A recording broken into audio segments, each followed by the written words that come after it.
Hell yeah, brother. The clap has happened. We have the clap. The podcast. No, wait. We have gotten the clap. No. Yes. Not. We have the clap now. That was clap on, clap off, right? Yeah. So now that's how you get rid of it. Pretty It's much. science. Don't Google that. Just trust us blindly. Yeah. Okay. As you always should. I am so nervous about this episode. I am excited. I'm a little nervy. I'm so unprepared on purpose. Well, don't spoil it for the listener. No spoilies. We should go ahead and just do the intro. Yeah, and then let's just go because we have a lot of shit to talk tell about. them what's happening. So, okay, ready? Yeah.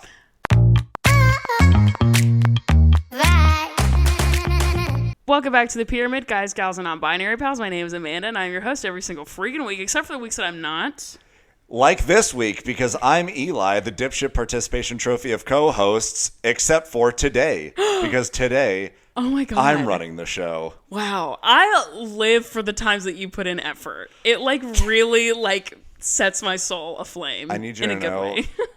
It's not very often. I took way more detailed notes today. Slay. It took me like a long time to get through this. I'm excited. So, for the viewer who are not already collectively groaning at the thought of me having more control over this, so Amanda has not seen the episode that we're going to talk on about purpose. today. It's not that I forgot or didn't do it. This yes. was intentional. Yes, I'm said a good student. A few days ago, I said, "Hey, have you watched the episode yet?" She said, "No." I said, "Great, don't.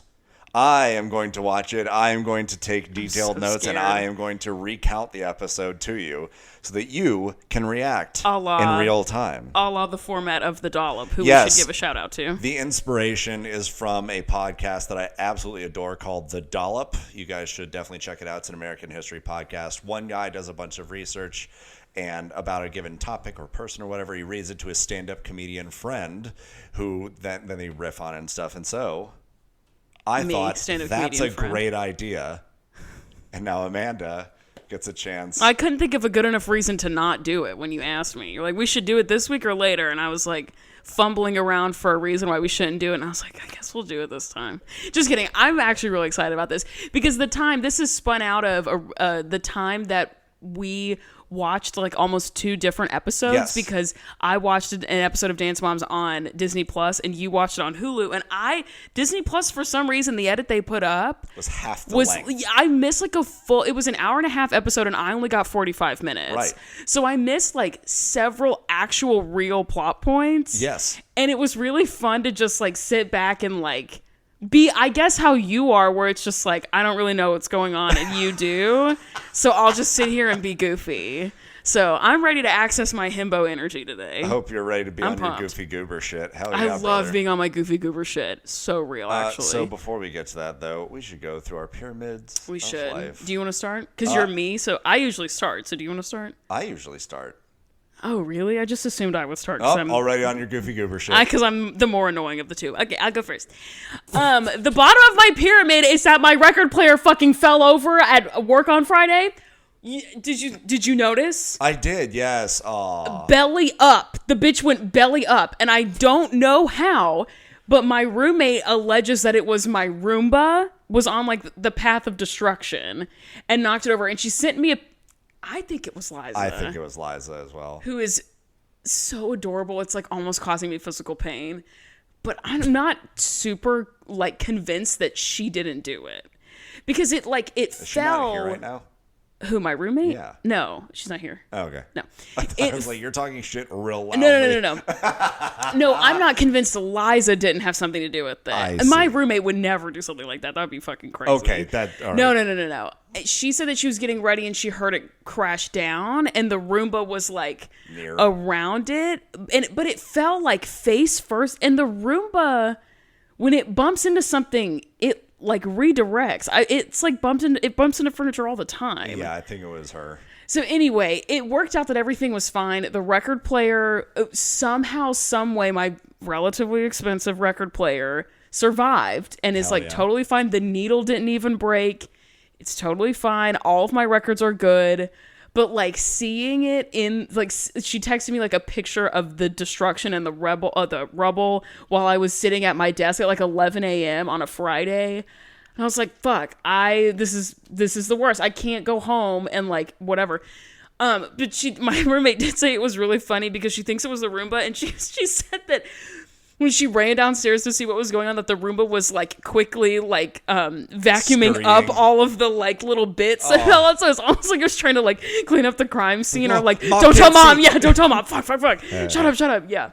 So it's just annoying. It, in the grand scheme of things, isn't that big of a deal. But I really thought that all my records were good, like snapped in half and my record player was going to be broken. And Damn. It was really bad, but it turned out to be fine. Well, that's good. Eli? That's still a pretty big bummer. The bottom of my pyramid is that my dog, Otis's hips are getting very bad. Because he's getting old. Yeah, he's old. More like oldest, you know what I mean? Continue. That's good. I like that. Yeah. Thank you. You are filling my shoes quite well today. No, my jokes are way funnier than yours. That's a good point. You can use that oldest for free if you want. All right, I'll let you have that one for free. But yeah, his hips are really bad, and so he's like really slow, like getting up, and he doesn't want to like go on walks and anything. So I've looked into like glucosamine supplements, which are good for joints. But if anyone has any like recommendations or whatever, I'm like of subscriptions or whatever that you've got dogs on that have worked, please let me know, because he's an old boy. He is. You said last week he's like 10, 11? He's 11. Yeah. Our family dog is also getting pretty old, and she's like fully deaf at this point. Oh yeah. And she's still like really cute. Obviously still love the pet, and it just like sucks to see your pet like deteriorate over not that, in relative to the human life, not that long. Well, yeah, he's been pretty good up until like a couple months ago, and then like a few weeks ago, like his hips are really clearly starting to bother him. Our dogs is that way too. So is it his back ones? Yeah. Yeah, always. Lily is that way too. Yeah. And she can't really jump up on things. We have to give her these little foam steps to get up to the couch. Nice. And she walks up the steps. Nice. What's your middle dog? Oh, okay. My middle of the pyramid is that I did something risky last night, and I'm very proud of myself, but it was very nerve-wracking. So as the long-term listener is aware, I grew up a super conservative fundamentalist Christian. And last night you converted to Islam. No. I'm proud of you, Amanda. I work very hard to get past all of the stuff that I was told that God would hate me for if I did it as a child. Yep. And it's this kind of like ongoing thing in my life. It's a long list. Yeah. Last night I went out to Broadway with a squadron of my friends, and we were going for a joint bachelorette party. Oh, fun. Yeah. Because the bride and groom kind of share the same. Oh, this is shouts out to Kendall, Bestie Kendall, who's been on the pod. Hell yeah. Way long time ago. She and her fiance kind of share. They're not from Nashville, so like their friends here are like their friends. Sure. So it didn't really make sense to divide us because we're all friends with each other. So I was like, what's the point? We went out downtown last night, and Kendall is, I have never known someone to be, to party as hard as this girl and recover and snap back. She is like a warrior in the streets. It's crazy. And I love partying with her because she's just like such an animal, and then she'll like throw up and be fine the next day. And I'm like sick, and Jesus. And she's also really fun, and like I love going out with Kendall. And so we were out last night. Kendall, because of her like the way that she is, she's also a very like live your best life, be a baddie, wear whatever you want kind of girl. And I had an outfit that I wanted to wear last night. We were all supposed to wear black. She and her fiance were wearing white, like that kind of thing. Sure, yeah. And I had an outfit that I wanted to wear. And it was that bodysuit that I posted on my close friends that I never got to wear. And it's all black, sort of. It's like Nude Illusion and also black. And I was like, I'm going to be tits out on Broadway. I'm going to do it because it's Saturday night. I want to go with my friends. And I was so scared. And I took my big denim jacket with me and wore it over. And then we got to the club, and it was so fucking hot. And I was tits out. And it was fucking awesome. Hell yeah. I'm not going to lie. And all of my friends, most of whom were lesbians, were hyping me up. And that was really fun too. Hell yeah. And yeah, it was just really fun. And it took a minute for me to like, it wasn't even like a God thing. It was more of like this is distracting men kind of thing. And it took a minute to be like, A, if I'm distracting to a man, that's his fault. And B, being distracting to a man is not a bad thing. So like, I can be tits out. And also, it's Saturday night on Broadway. There were people wearing way less clothing than me. Right. You know what I mean? Like, I wasn't going hard and no one else was. Like, we're Saturday night on Broadway, you know. Blending in. Yeah, I'm doing what everybody else is doing. Right. So anyway, it was really scary, and I almost changed before I left, and then I was like, no, Kendall, if I get to the club and Kendall and all of these lesbians are there, and they find out that I almost wore this and didn't, they will be mad at me. So I'm going to succumb to peer pressure, and I'm going to be tits out, and maybe I'll go to hell, but whatever. I'll see you there. Yeah, I it love was having awesome. my tits out. Yeah, it was awesome. It was also really funny. We were taking a group photo, and I like made a comment about like, oh, let me like put my tits away, and the group was like, no. What do you know? What Like, are you doing? Okay, sounds good. No. It was great. The it was a girls great time. want to be in the photo as well. Yeah, it was fun. The middle of my pyramid is how immediately reactive Instagram Reels, like the algorithm is. Yes, speak on it. And how like am I totally mad that like I like one video of like a golden retriever rolling in the snow and then Instagram proceeds to shower me with reels of golden retrievers? No. I'm not mad about that at all. Yeah. But like if I'm watching reels and like, oh, I lean over to like pet Otis for 10 seconds. I come back. There's a video that has been playing on a loop for those 10 seconds. And now all I can see are videos of like that guy. And I didn't even want to watch that reel in the first place. Like it is literally immediate. The Instagram algorithm is crazy. It's so wild. Yeah. Like, I know for a fact that there are so many videos like a couple weeks ago that I watched a ton of on purpose and I haven't seen anything like them since. Yeah, the Instagram algorithm is strange. Of all the ones, that's the one that's the least predictable. Excuse me. And it's like, it's just weird. Yeah, it also keeps trying to like filter in like Republican content or like because like, it's owned by Meta. Like the alpha male podcast shit, because I watch like some gym videos sometimes. Oh, sure. And so it's like, oh, this guy likes lifting weights. Obviously, he's an alpha bro douche.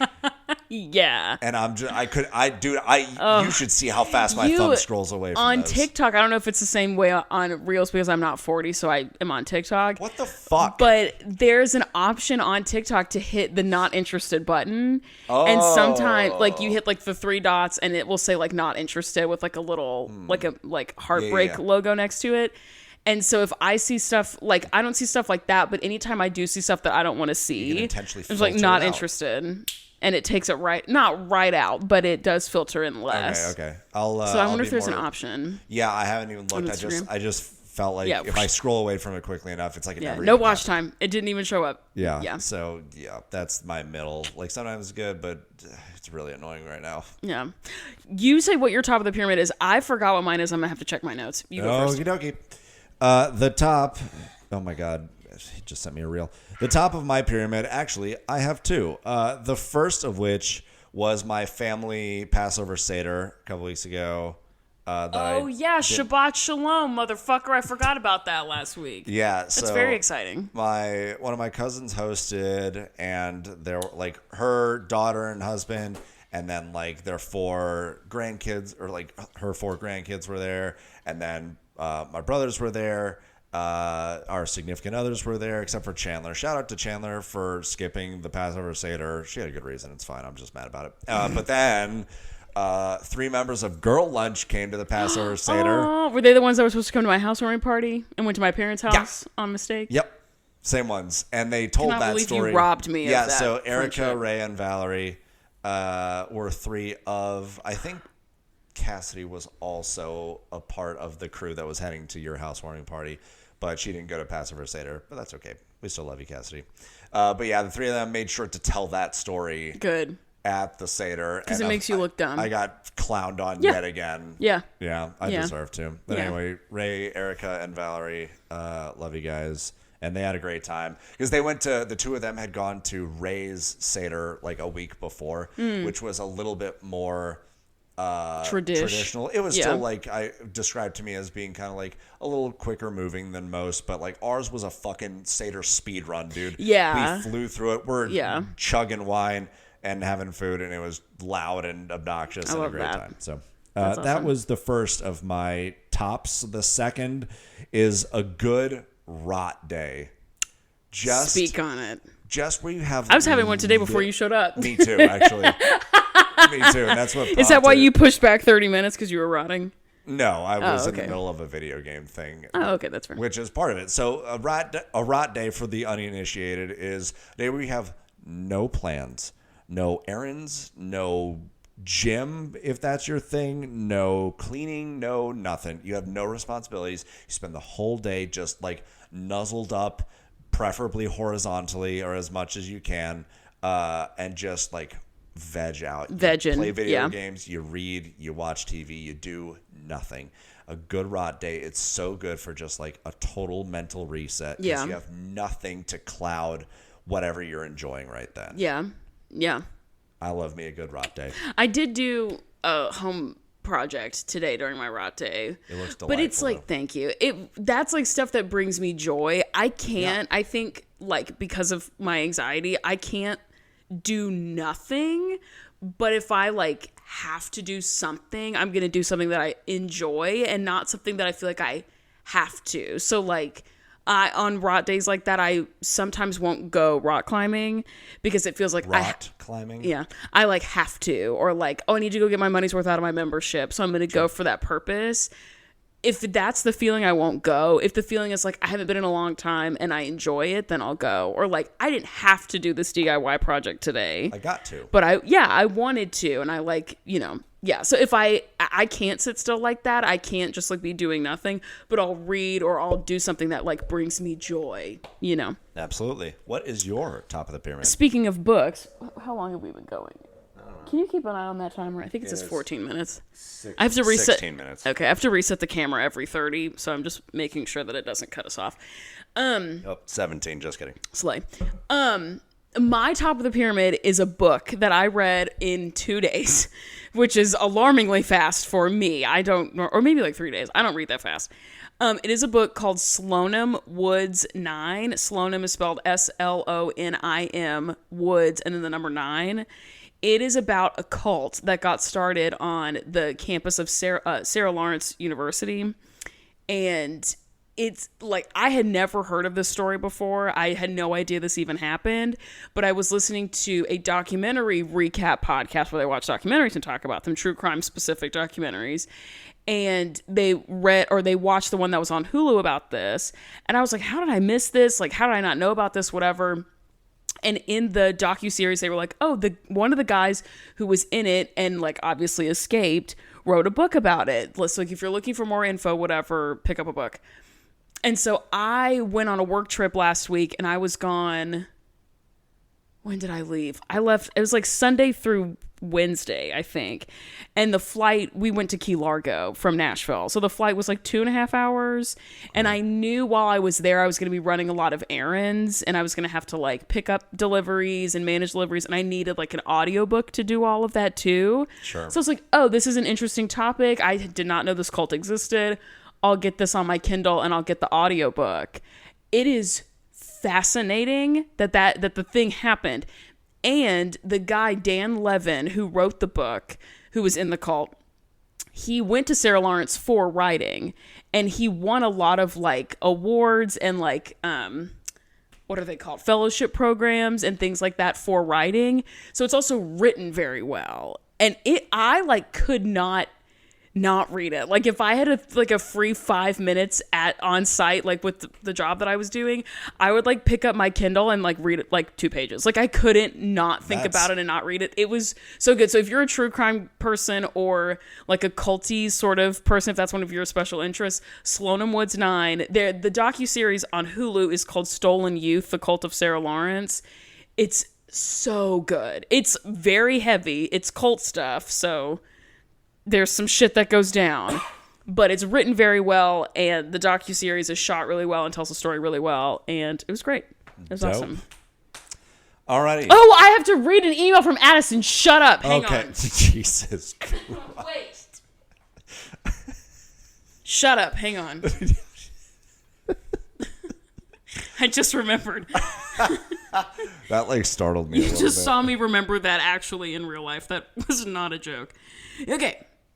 So this is from Bestie of the Pod, Addison. This is to clear up the details of the mystery date, not mystery date, the murder mystery date. Dinner. Oh, here we go. She says, "Dear Amanda," and I know the shtick is to call Eli a hilarious, insulting thing in these salutations, but I would cry if he did that to me, and fair is fair. Short-time listener, you're a bitch. She didn't say that. I'm saying that to you because that felt weird. God damn it. Felt weird to just let that one hang. Short-time listener, first-time caller, but I did listen to 17 hours of your podcast on New Year's Eve and New Year's Day, so maybe that counts for something. Oh my God. Just speed running through the podcast. That's hilarious. I don't know how to write a succinct email, cut what you need, but here's the information you requested. That's okay. the damn truth. The shortest possible murder mystery dinner theater explanation is as follows.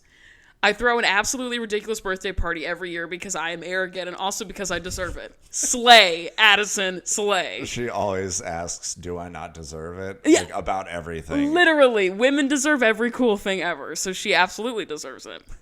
Never met this woman in my life. The last handful of years have been particularly extravagant, but this year I'm going to be tired on my birthday, so I need something local. So every year I'm a strange animal and I want something strange.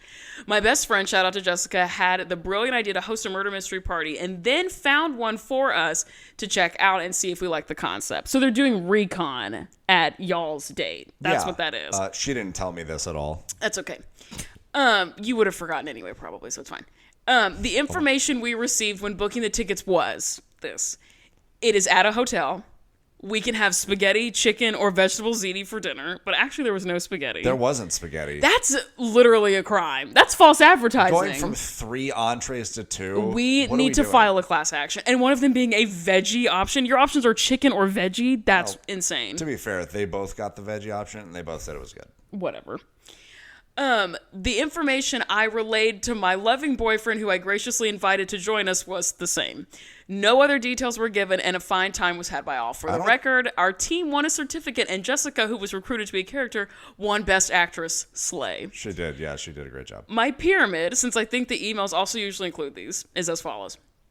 Bottom of my pyramid is people I love moving away, a family I treasured as a family I treasure has a child who's now in danger due to fucking dumb state legislation, and now they're moving to a state very far away with much kinder laws, which is good for the kids, who are also sort of my kids, but I cannot drive to the Pacific Northwest as quickly as I can drive to Green Hills, and that is balls. I love her. This is a side note. I'm like in love with your girl, I think, actually. The middle of my pyramid is Eli's air conditioner being fixed. I am characteristically very little and very cold, and I am a, quote, 2 weighted blankets and a down comforter person. Eli is not, which is fine. I'm not yucking that yum. But now it's cold there, which is also fine because it's not my house. And I'm very happy for him that it's fixed, but still, I'm very little. I am very cold. She is constantly very cold, yes. The top of my pyramid is springtime. It's getting so warm and lovely outside. Eli does not believe in my secret beach. So maybe you and I can go paddleboarding there sometime. Oh, I have Secret beach. Okay, we can talk about that in a second. Just okay, I'm going to go paddleboarding with your girlfriend, I think. Please tell Liza that I miss her, and while giving women unsolicited compliments about their appearance is not the best practice, your haircut looks fantastic. It really suits you. Elijah Elizabeth Farmer and Addison. When I tell you, sometimes if I'm getting bored at work, I'll check the pyramids, like Instagram and email. Obviously, what else am I going to do? Do my job? No. When I got that email, I literally cried. And I don't mean like, oh, I like teared up. Like, oh, that's so sweet. LOL, I'm crying.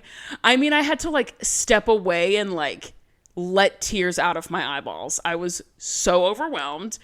Your girlfriend is, by like scientific data and statistics, scientifically hot. We know this. We have data to prove this. Yeah. So, like, that, to come from, like, just, like, a rando is, like, that's really nice, but, like, whatever. she objectively, scientifically is an authority on being attractive.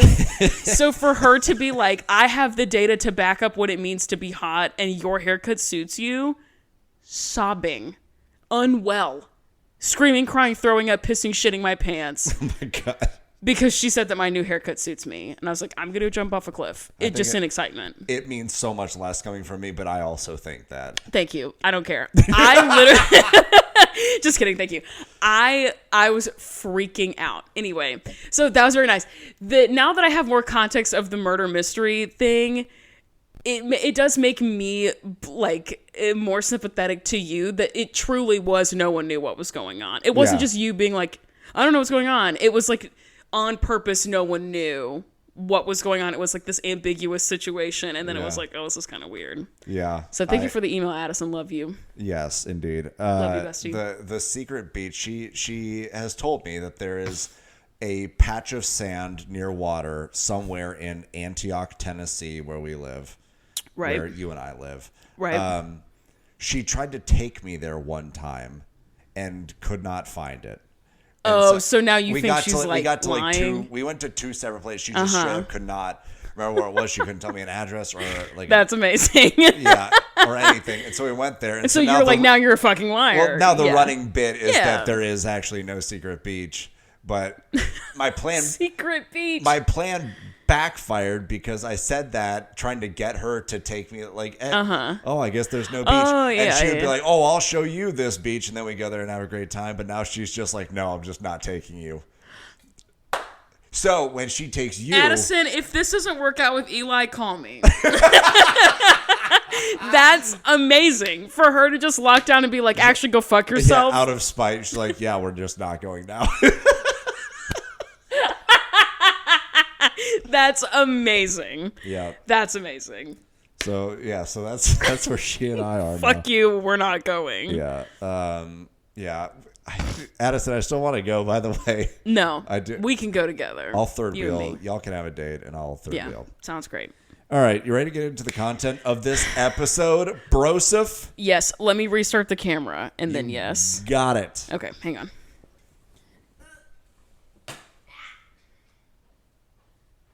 Finger guns. Thank you. Can I talk now? Yes, you can talk. Okay, I'm gonna do the overhead clap every time. It just feels right to me. That's what feels right in your spirit, and who am I to take that from my you? yum. Yeah. Okay, wait. Ask me if I'm ready to do the episode again. That's one of Addison's favorite things to say is don't yuck someone's yum. Yeah, that's fair. I am also kind of by nature a yum yucker. Because I'm a hater at my core. I don't like want people to be miserable. I tend to operate from a place of like cautious reality. Yeah. Where it's like, okay, but let's keep in mind. Hang on. What did you do? I just need to flip the screen back over. Oh, just in case something fucks up. But yeah, and so like it's not that like I want someone to be sad or not enjoy something. It's that like, okay, but let's remember that you're like I feel that's like, not actually what is happening here. I feel like you're one of those like recovering, like you're so aware of what the demographics that you belong to, right? Being a straight white man, you're very aware of that. But straight white men, I think, are born with a gene or some like biological component that makes it biologically, physically impossible for them to not be devil's advocate. Like every straight white man has to be, well, but I don't need you to advocate for the devil, bitch. Like, we're good, actually. And you, I feel like used to do that a lot, maybe, in a previous life before you and I met. Maybe. Because you will bring up that opinion, like, well, to be fair, whatever, but then you'll let it go. Yeah. So it's like that behavior's there, but it's not, like, overwhelming. It's more like someone would be like, all right, so we're going to meet at the Mexican place at 6, right? Mm-hmm. Yeah, and then we can do this. Oh my gosh, and then we could go here afterwards. And then, oh my God. And then after that, so-and-so can meet us there. And you're like, okay. So-and-so's out of town, by the way. We don't have enough time. Yeah, we don't have enough time to do all that stuff. And then I'm the yum yucker because, like, I'm grounded in reality. Like, this is not literally possible to have happen. I'm sorry to yuck your yum. This is not what, I'm not mocking Addison for saying that. She uses it correctly. Right. But I've been called that because I'm like no, that's how time works. Yeah, you're a realist, not a pessimist. And in that case, am I wrong to bring it up, or should I just like let them try and do the thing, and then their evening is a disaster later on because I didn't say anything? I think you're right. I do that same kind of thing with my friend group. I don't do it as often, I feel like, because sometimes the only way for people to learn is to fuck up. So it's like, you can make all those plans and make reservations, and if you want to go until 3 a.m., that's great. I love that for you. I'm going to tap out at our 4th plan, and you're going to see that the 5th and 6th plan are not going to work, and I'm going to let you do that. But then I'm the yum yucker for not being along for the ride the whole time. That's fair. You see how I'm losing? Do you feel like, as a straight white man, you're often in lose-lose situations? You don't feel like you stay winning or anything? No, I've been winning for almost 34 years now. Oh my God. Amanda. Yes. I know, that's a lot of years. Amanda, are you ready to get into the content of this episode? You bet your bottom dollar. Hell Let's yeah, brother. fucking go. All right, we are talking about season 3, episode 28, we think. An apple a day keeps Abby away. And at the bottom of the episode on Hulu, it says starring Abby Lee Miller and Gianna Martello. Gianna Martello. Oh, Gianna's her assistant. I know who that is. Yeah. But she gets maybe 30 seconds of screen time in every episode, and yet it's starring her. You know, Hulu, you watched it on Hulu? I did. Hulu's got something weird going on with the casting stuff, because I was watching an episode of Abbott Elementary, which I say this to you every time I bring it up. You have to watch that show. It's amazing. And it says in the description, starring Lisa Ann Walter, who is not the main character. She's like a side character. But weird. It only lists her. It doesn't list Quinta Brunson or Cheryl Lee Ralph or any of these big names. It just says starring Lisa Ann Walter. I guess she's the only bitch there. I'm like, okay, work. How strange. Very weird. All right, so before we get into the episode, I'm going to issue a trigger warning. Okay. There is some whorephobic language in this episode that I will... Some what phobic language? Whorephobic. W-H-O-R-E. I've never heard that word before. We'll get into it. There's some whorephobic language in this episode that I will use when directly quoting the person on the show, but I will offer alternative and updated language when we get to it. Additionally, since multiple kids on the show now go by different names and gender identities, I will be using their chosen names and therefore may need to adapt some direct quotes said to or about them to accommodate their new identities. Slay. So, for example... I'm Googling what whorephobia is. I've never heard that before. It's like slut-shaming, kind of. Oh, okay. Never heard that word before. Keep going. And so, like... Anthony might be referring to Zach, who now goes by Lennon. Correct. And Anthony will say, like, yeah, he needs to do his thing, and I will change the quote to they need to do their thing. Sure. Great. Cool. So we're on board. Previously on Dance Moms, which I forgot most of this stuff even happened, we are reminded of our most recent encounter with Kathy and the Candy Apples. Was that the bike one? Was that the... performance-enhancing Lance Armstrong one? Okay. The boys went through a gym training session. Oh, and they were all crying. There were rumors of Maddie and Gio kissing backstage. Oh, yeah. Oh, and the date with Brooke. Yep. Yeah. Kathy and Anthony talked shit about Paige in the row behind them in the audience. Yes. Classic. Jill and Kathy fought in the hallway. Oh. What an insane sentence. Yeah. Oh, and Abby is looking for property in Los Angeles. Yes, that she mentioned fully one time, and we haven't heard anything about it in like 6 weeks. Yeah. Based on all of that, what do you think is going to happen in this episode? Well, I think I can make more estimations based on trigger warnings than I can on the previously on. That's a good call. All right, so we open up Los Angeles. Okay. There's a montage of traffic, some artwork, the Beverly Hills sign. Slay. Abby's walking with some dude in a tight-fitting shirt and a backwards cap. She says, what about the neighborhood? What do you mean, what about the neighborhood? Mean? You're in Beverly Hills. What do you mean, what about it? They are shopping. Are they in like commercial yeah. real estate? Okay, not like residential real estate. No. Okay. Abby, in her talking head, says, I don't miss those kids back in Pittsburgh at all. My friend John and I are looking for property because I want to open a studio in California. My friend John. I wonder is that the real estate agent? Do we know who friend John is? Okay. That's exactly what he's there for. Okay. They then walk into a studio. They are greeted at the front desk by a tall, gorgeous woman who could not look more LA. My God. Slay.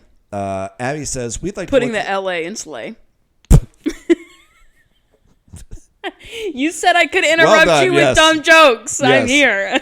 Abby says, we'd like to look at this space. The woman takes her back. Literally, the first thing they see is the pole room. The pole room? You seem confused. I'm not confused. I'm shocked. So it is a dance room with lots of poles in it. Sure. Abby in her talking head says, and here is the trigger warning. Abby in her talking head says, Kelly would probably make the best stripper because A, she started out as a dancer. B, she failed at being a dancer. And C, she's always taken her clothes off. First of all, the term stripper is outdated, and unless you've been given permission by a self-described stripper to use it, you shouldn't use it. Wow. So going forward, I will use the term erotic dancer. Cool. What a king of the feminists you are.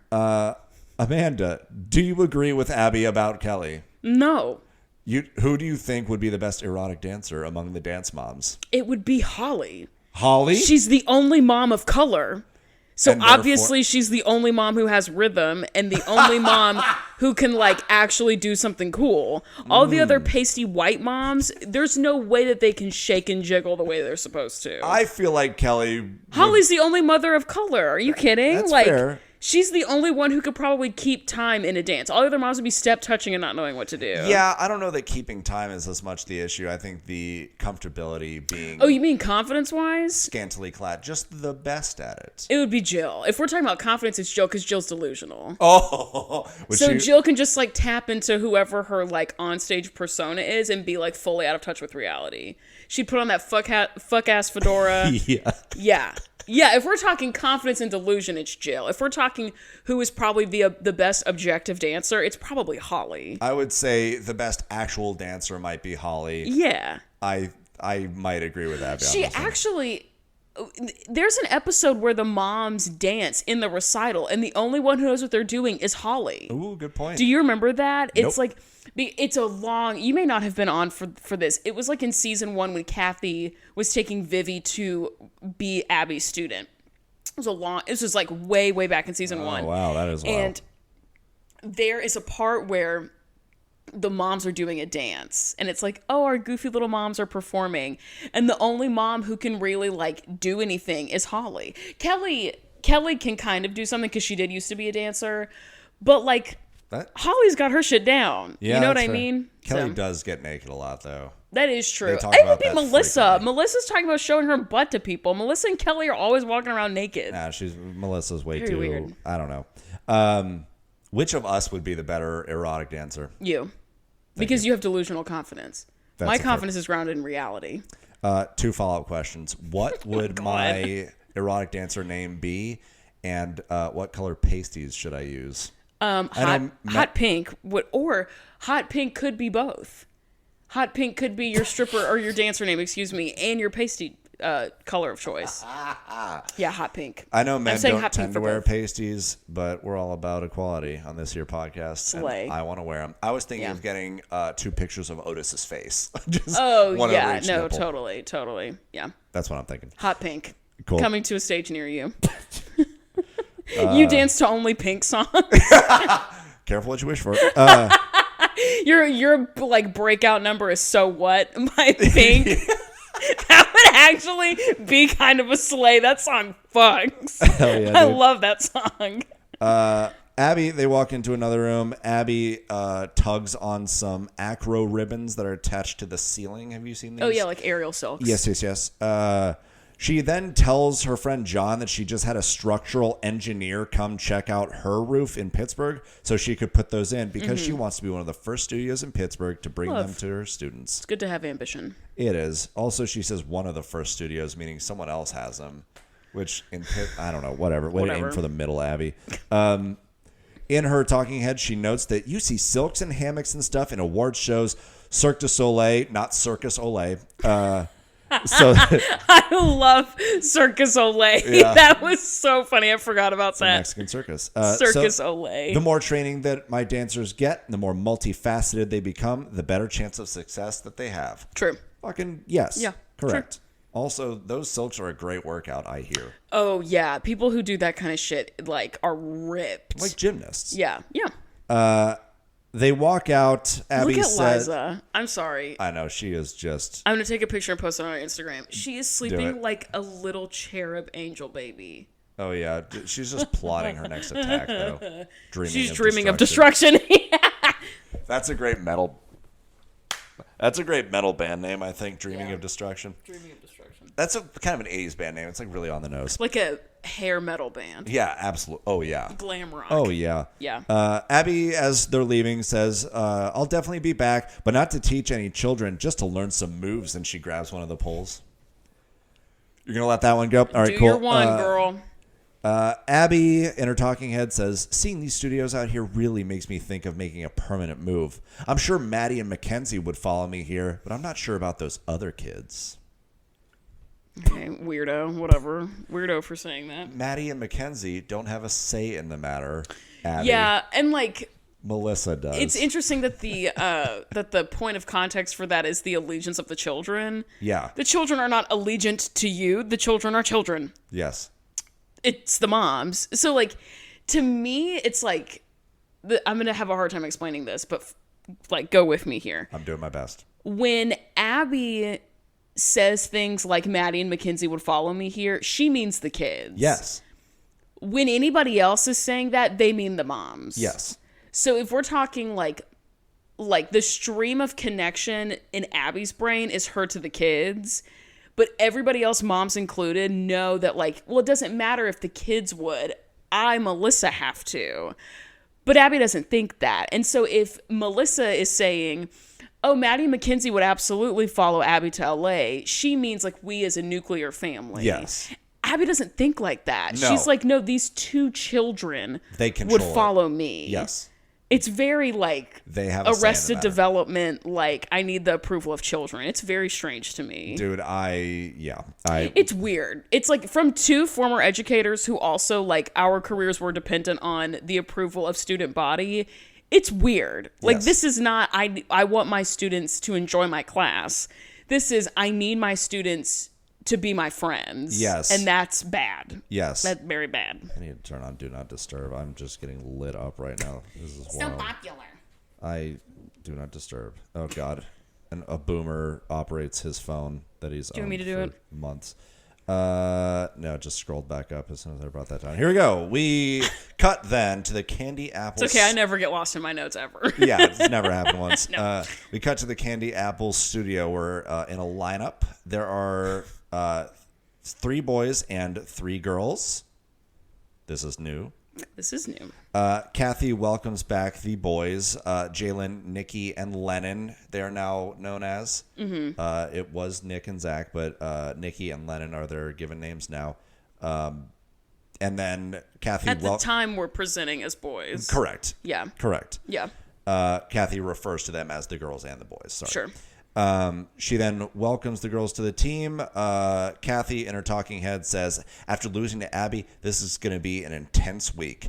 And I really wanted to make a camping joke. I have a whole new team. I have a whole new everything. And then she says to the team, I had a horrible week. I lost to Abby Lee, and I hate the feeling when I lose. It's Candy Apple Town or nothing. Wait, I had a horrible week. I lost to Abby. Is she saying this like that happened last week? Yes. That's so crazy because that happened like 4 weeks ago. It was more than... Or no, it wasn't 4. It was took 1 us or a 2 minute, at but least, yeah. Yeah, it wasn't last multiple week. episodes. Yeah, that's weird. That's a weird timeline. That's weird. Time is a flat circle, and it's not. Time even is a real, flat so. circle. Anyway, Anthony speaks up now, sans mustache and beard, Oh my god. which I didn't. It Bald-faced? didn't really click with me that he had facial hair until I saw him without it. And you were like, "Oh yeah, my God." he did have facial hair, right?" He then tells the kids he's been brought on long term. Congrats, King. Slay. We love a king in the bag. That's. You love to see it. I'm you love to picturing see Anthony a king in the literally bag. in like a pillowcase. Yeah. Just- Yeah. He says, I understand it takes Kathy a while to trust me, but she is a wise lady. Yeah, it she, usually takes people who are psychotic to trust people. Yeah, it takes Yeah. a while for sure. Yeah. He says, but she's a wise lady. And she picks up, again, giving her a lot of grace there. Yeah. And she picks up where I lack sometimes. And that's why we have a great mold together. Mold. Ugh. I saw something on TikTok the other day that made me think of you. It made me think of several The people in word my life. mold reminding you of No. It was the improper use of that word. Somebody on TikTok was like, have you ever heard someone use a word so wrong that it makes you forget what the definition of that word is? Oh, yeah. We have a great mold together. It's like, no. Mold? What word was that supposed to be, do you think? We have a great chemistry. We have great chemistry. We have a mind meld, perhaps? Meld, maybe, was the word we were trying to retrieve and we couldn't. The guy on TikTok was like, there was someone in a meeting who was like, it's just, the whole experience has just felt really culminating. And he was like, culminating in what? You're not using the word. You're so using the word wrong that I forgot what the definition of that word is because I'm trying to make it work.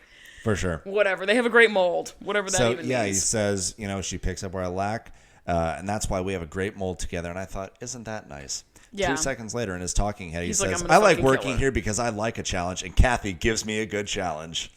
That's a more like PC way to say that Kathy's a bitch, which is what we're all reading into. He said it while laughing. Okay, good. Like he was chuckling. He's like self-aware. I know what I'm doing. Okay, that's fine. I'll allow it. Kathy is then like saying, why are all of you here?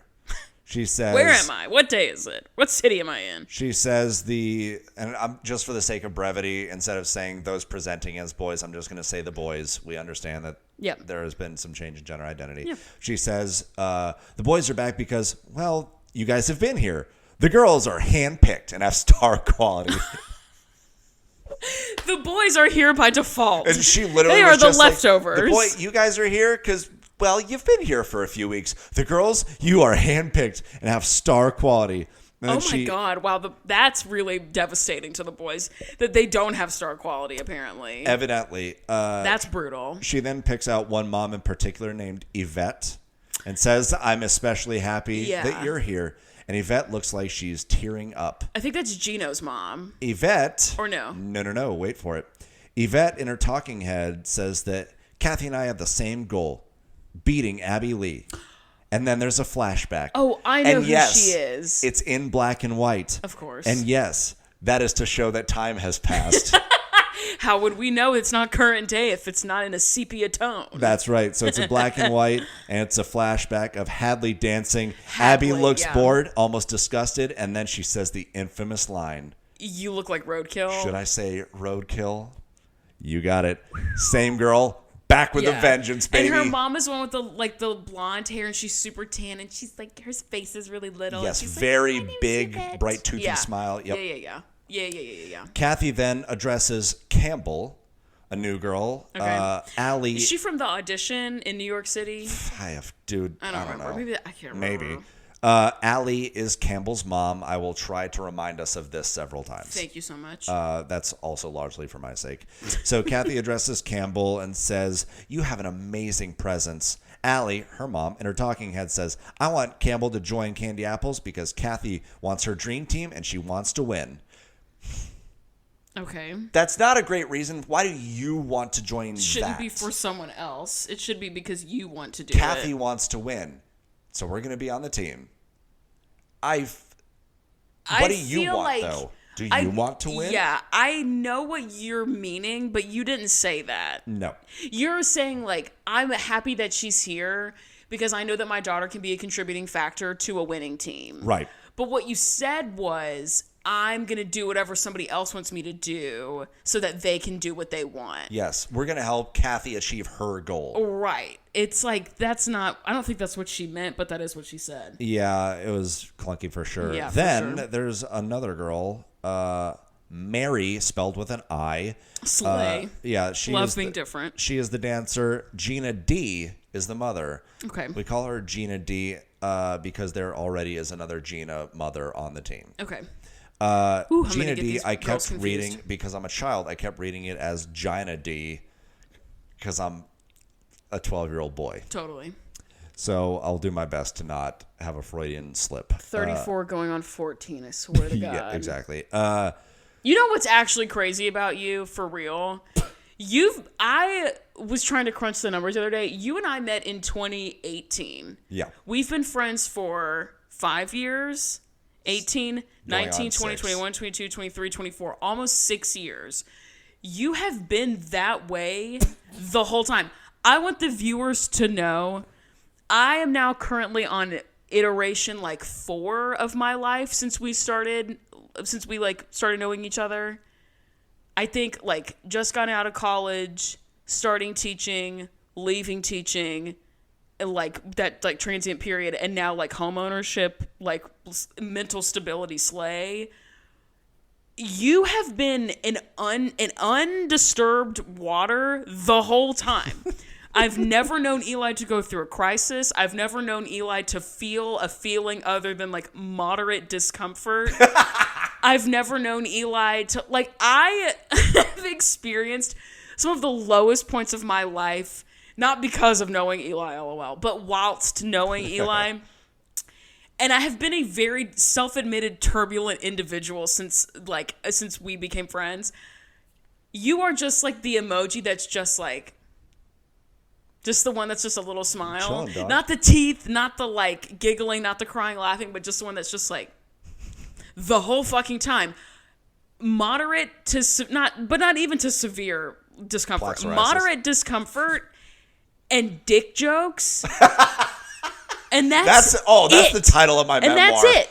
Moderate discomfort and dick jokes. And that's it. It's insane to me. If the bitches of the internet only knew how different you and I are at our core. Eli's creature of habit, doing the routine, working the program, doing his thing all the time. And I'm I have to be a new person every year. And Eli's no, I'm chilling. And then it's also penis. Hear me out. Penis. Such a funny word. Penis LOL. Lol. Penis Lamau is your personality. Damn it's right. and you've been that way the whole time. It's crazy. I have no plans on changing. It's wild to me. So anyway, Gina D, sorry. Mary, Kathy says that Mary has... Pick someone to talk about. Who is it? Kathy says Mary has amazing extensions. Does she mean... Or her limbs. In her hair. It's not her hair. She means her legs. I wish it was her hair. That would be amazing. And that's why she was invited to the team. Gina D then, with her thick-ass bangs, says in her talk... They're real thick. Love a thick bang. Yeah. Penis LOL. Penis LOL. Penis Lamau. Yeah. Gina D in her talking head says, I'm a dance teacher and I want Mary to have the best opportunities in the industry. Kathy is a leader in the industry, and if anyone is going to get my little girl known and get doors open for her, it's Kathy. Nope. Hate referring to your daughter as little girl. Hate that.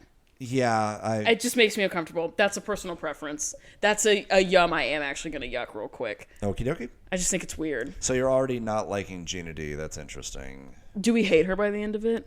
Let's read on, shall we? Kathy says, I don't know who's going to do solos. I don't know who's going to be highlighted in the group dance. I need to evaluate everyone first. The past tense of the word highlight shouldn't be highlighted. Highlit? Should be highlit. I also feel like the past tense of the word preach should be prot. And I don't know why I feel like that, but that's my truth. That if someone says someone preached, that feels like... Yeah, that feels... Yeah. I don't know why, but I feel like it should be that they prot. They prooch. But I can't think of another word that ends in each that the past tense is ought or odd. You know what I mean? Yeah. So I don't know why I think that. When you beach. Highlighted, they were highlit. I don't know. All right. Hey, I support you in that endeavor. I don't know. Don't hate. Right, don't be a hater, Eli. Already you're not liking Gina D. Let's read on. So Kathy says... I'm sure my intuition's right. I've never been wrong about anyone ever. That's a good point. Kathy's, again, doesn't know about solos are highlighting. Says, I need to evaluate everyone first. How did everyone get here, Kathy? Haven't you seen all these Yeah, dancers didn't you before? just say they were all handpicked, girl? Yeah, and they all have star power. How do you know that? She How then do you know says, a bitch has star power? Yeah. She then says, someone may go home, but it's not a contest. For me, that is. It might be for you.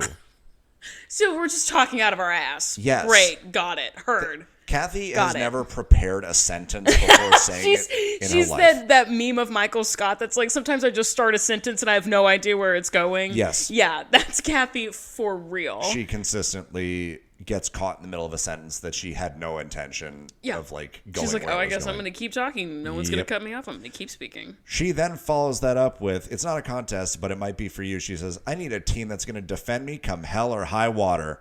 I mean, sorry, HE double hockey sticks or high water. Did they censor the word hell? No. That's amazing. So the producers just like let her look like a fool. Yes. Because they could have cut that. They could have. You know. Hell's a place, though. If it's in the Bible, you can say it. That's so funny. Come hell or high water. I mean, oh, I'm sorry. HE double hockey sticks. They should have just cut that off after the word water. I agree. Hell or high water, period. But they were like, no, Kathy's saying some goofy shit. We're keeping that in. Yeah, absolutely. That's amazing. Yeah, so fucking... Yeah, Kathy then in her talking head says, I like odd numbers for my team. There's 6 kids here now. There might be 5 when we leave. Okay, whatever. You picked them, but whatever. She then tells the kids, this is exactly what you want, like the opportunity. So Right. This is exactly what you want, and it's so sweet, just like a candy apple. Okay, love, whatever. I really expected to have to pause there for you to The dunk bar, on Kathy well, for- the Kathy says so much dumb shit. She's like you, where I have to like really, hold on, I it's have to pick and choose the shit to dunk on. I see. Where I'm like, if I'm gonna dunk on every stupid thing Kathy or you says, for 5 we're hours. gonna a podcast would turn into a full-length feature film. Like, That's fair. It would be insane. So We have had a couple episodes that were like that. you know what? That is kind of true. We've had a 2-hour episode before. That's true. But whatever, Kathy, do your thing. Stay on brand. Who gives a fuck? Whatever. Yeah, go off, Do your queen. thing, girl. Yeah, go off, queen. We're then briefly in the Candy Apples group rehearsal. We're finding out the topic. It is about experiencing having like a boyfriend or a girlfriend for the first time, like the first handhold, the first kiss, the first like attraction or feeling that you have. What was your first kiss? What's the story there? That's a good question, actually. You don't remember? I think that I laid one single smooch on Shoshana Rosenthal when we were like 6 or 7 years old in Hebrew school. It's synagogue. Nice. Yeah. Nice. What did the name Shoshana Rosenthal give it away? That it might have been Not a to be Jewish girl? stereotypical, but Yeah. also at 13, knowing you were Jewish. Context clues. Yeah. No, this was when we were like, I don't know, 6 or 7 or something. Then my actual first kiss, I guess when I was like 15. Yeah. I was about 14 or 15. I forget. Yeah. It was like the summer around then. Mm-hmm. That's when my actual first kiss was, I guess, if you want to count that. I don't know. It's all ambiguous. What is time, really? Mine wasn't because I grew up in Uggo, so I remember it was very distinct because I wasn't like, you know, in it like that as Believe a me, youth. I was not a hot dude growing up either. When do you feel like your hot dude phase will start? I don't know. That's why I go to the gym all the time. That's fair. I'm really hoping it's soon. I remember my first kiss was in the back of the band bus on the way home from VMI, bro. Yes. And it was a snare drummer named David, and he Oh. tried to perform a tonsillectomy on me with his tongue, and it was awful. Damn. But I was 14, and I was a freshman in high school, and it was awesome. And you're like, cool, our mouths are touching. That's Yeah. dope. Yeah, pretty much, yeah. Check but that like, box. We're good. objectively, a terrible kisser in retrospect. mean- but like, you're 14. Yeah, no one knows what they're doing. No. Yeah. And if they did, it's like concerning. You know what I mean? It's like you're the weird one. Yeah, I guess. So this week's group number is about macking as a child. Not quite. It's just about like the butterflies when you get like your first crush. That's Okay, what it. whatever. That's more of what it seems like. Sure, whatever. The kids aren't kissing or anything like that. It's like they hold That's hands. fair. And so it's fine. Ooh, excuse me. Abby would have taken that to a completely inappropriate level. Oh, absolutely. Absolutely. Anthony keeps his shit in check, so that's good. Good for Anthony. We cut to a shot now where all the Candy Apple parents have their own version of the Lido deck. It is a big red couch. Slay. Gina, Are they like, but is there like a barrier between them, or are they just out in the open? I believe there's a barrier. Okay. It strikes me that there's a barrier due to context later on. So yes, I will say yes. Gina D notes how humiliating it would be to be the only one eliminated from the team. Then she says to Rick no. that his kid spins on his head. She's like, your kid spins on his head, doesn't he? Angry bald Rick. Rick says, well, he does a lot more than that. Gina D then says, we'll do the back and forth and you can react wherever you like. Gina D says, well, I feel like you can take any kid off the street and teach them that. Rick says, well, that's like saying I could take any kid off the street and teach them how to spin on their toes, too. Uh-oh. Gina D in her talking head says, if anyone should be off the team, it's Jalen. Mary is far more well-rounded. Oh, no. Rick, then, we're back in the real conversation. Rick then says, you can take any kid off the street and teach them ballet. Gina says, well, no, you can't. And Rick says, oh, but you're saying you can teach any kid to do what my son does. Gina D says, well, yes. And Rick says, so there's no training or whatever in breakdancing, but there is in ballet. And Gina D says, I can't talk to you now because now you're fighting with me. You're fighting with me. It's crazy. A fight that she full on started. She's the Jill of their studio. Yes, she's just like, if you say anything that disagrees, she's like fully like insulting his kid. I hate people like that. Just fully insulting his kid. If you disagree with me, we're fighting. And he's like, well, no, he can do a lot. Like the logic you're using. Yeah. What if I said it about your kid? She's like, can you stop attacking me, please? It's also like the argument is all fucking stupid for lots of reasons, but predominantly because you can teach a kid anything. That's why there are teachers. It's stupid to say, well, you can teach them to do this. Well, you could teach any kid how to do that. Correct. It's like the argument would have been better or would have been more sound if the argument was natural talent. Well, my kid just has it. You can't teach talent. You can't teach whatever. But they're arguing. It's like when people say that something is like a made up language. Well, all languages are made up. Correct. Like, you can teach a kid anything. Right. So this argument is fucking stupid. You sound really fucking stupid. I agree. It's like, that's dumb. Yet again, Gina D, not great. Yeah, and then to be like, you're girl. You're attack. That's fucking. You crazy. don't start a fight you can't finish. You know what I mean? If you're gonna fight someone, you need to have like You can't. In the words of Beyonce, you cannot play the victim and the villain at the same time. Damn right. String Renaissance. Understandably, Rick then just gets up and leaves. You also, a bald man with a monosyllabic name, red flag. I'm just going to say it. Controversial yet brave opinion. A bald man with a name that is one syllable, red flag. I will say this. Rick. This is not me playing. Bald Rick. This is not me playing devil's advocate. Rick the bald man. In this moment, Rick didn't actually do anything wrong. That's true. Yeah, that's true. She came looking for a fight, and he was like, okay, let's fight. And she was like... Not even. He was just like, hey, like, that's not a fair argument. I could say the same thing about your kid. But we also can't forget that Rick, like, almost beat Gino's dad's ass a couple weeks ago. Correct. What am I going to do? Take you outside and beat up an old man? And knock out an old man? Yeah, I fully acknowledge that Rick is a very polarizing character. Like, sometimes he's great and other times he's a nightmare. In this case, he was not wrong at all. That was not his fault. Yeah, someone was poking the bear. That wasn't his fault. Exactly. So anyway, he gets up. He's like, I'm done with this. And so he gets up and leaves. As soon as he leaves, Yvette says, quote, Rick is a yeller, and if we want to be the best, there's no place for that. Then Allie, one of the other moms, says, Gina, he comes from the streets. He comes from the streets. That's crazy. She said it twice and louder the second time. That is an insane thing to say. He comes from the streets. What do you mean by that? You know what I mean? Like, that's what I would want to ask. I know what she means by that. No, I know, but I want her to say it. Yes. You know what I mean? What do you mean by that? Can you articulate why? Yeah. It's like doing the thing of, like, pretending like you don't get a joke to force a misogynist to explain the joke. I did. Like, what do you mean? Exactly that. Yes. Remind me to tell you that story. King of the feminists. I did it literally yesterday. Right, it wasn't a misogynist. It was someone making fun of a differently abled person. Oh. It was like a disability joke. And I was like, why is that funny to you? Yeah, like, what do you mean? Like, I don't get it. Oh my God. I had a moment like that the other day that I need to tell you about after we're done. Shout out to Addison because she was also there. Slay. And, yeah. So anyway, moving on. There's a commercial. Love. He's from the streets. Cut to a commercial. Ugh. We come back from a commercial. Abby, in her talking head, talks again about expanding to California, says, quote, I've always wanted to be a Cali girl, and Lord knows I don't want to die in Pittsburgh. That's pretty funny. Fair. Totally fair enough. She I wanna then die in travels Pittsburgh. and looks at a studio with shockingly low ceilings. Anyone that watched the episode knows they're like 8 feet above the ground. They're Ugh. like crazy low. Like a storage unit. Yeah, Abby in her talking head says, LA just makes sense. Lots of child stars move out here to try and make it. Surely they can use my training.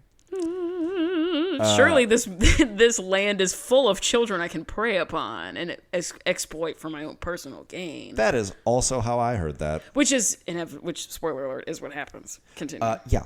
So then we cut to the ALDC moms all out at dinner. I think they're at a place called Marco's. That's not it. Is Moncho's? Mateo's? No. I don't know what it was. I should have written it down. There's nothing more powerful than a group of women getting dinner together. If a group of women can just get together and have an uninterrupted dinner, we could solve all the world's problems. I think so too. Not these moms, though. Not these moms, but like the power, the force. Yes. It's everything to me. Let's get dinner with a group of girls. I'm like, I'll literally ride Velma and Louise style off into the Grand Canyon with the women I get dinner with. It's a different vibe. So one of the moms suggests doing a shot to Abby never coming back. Great Is it Christy? Start. I don't remember. Oh, damn. It probably was because she talks a lot at this dinner. Also, Christy and Kelly put out merch recently it's sweatshirts that says nobody, it's just us on the front, and then on the back it says the two bitches are left, which is something that Kelly says when none of the moms want to hang out with Christy and Kelly. Yeah. Because it's just us, the two bitches are left.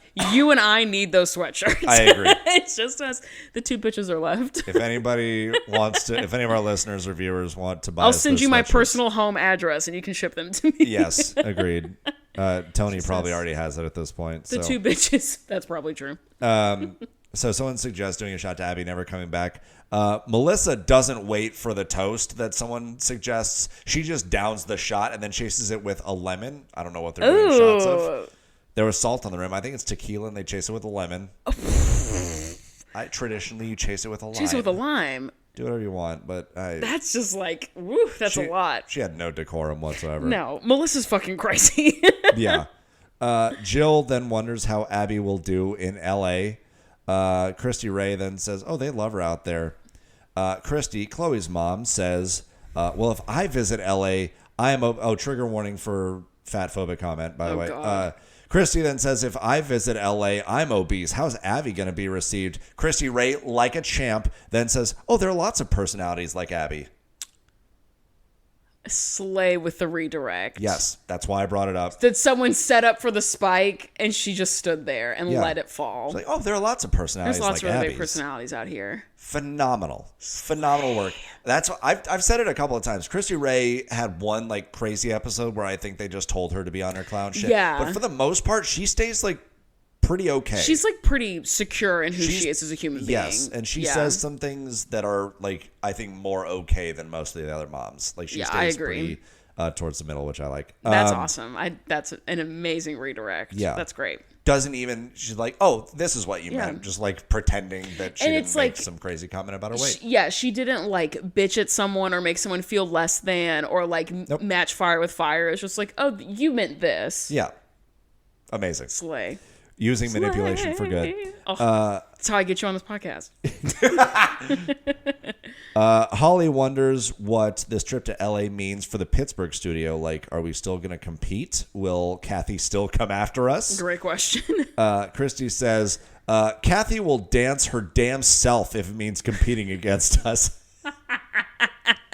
That's amazing. Christy in her talking head says that Kathy is like a cockroach. Even after a nuclear holocaust, she'll be crawling into dance competitions. Yeah, that's amazing. Keep talking. I need to flip that screen. I don't know why I only flip it when I have to reset the camera. I just don't think to flip it all the way. Keep going. I'll listen to you. Keep going. Man, you need to go back to the pond. Shut up. You literally do nothing. I'm doing everything right now except for just one time. Yeah, and that'll be it. Yeah, exactly. If listeners and viewers somehow just like love this shit, then we can do it more often. But this was a lot of work. I don't know how. Imagine having to do this every episode. Yeah, imagine how I feel. Yeah.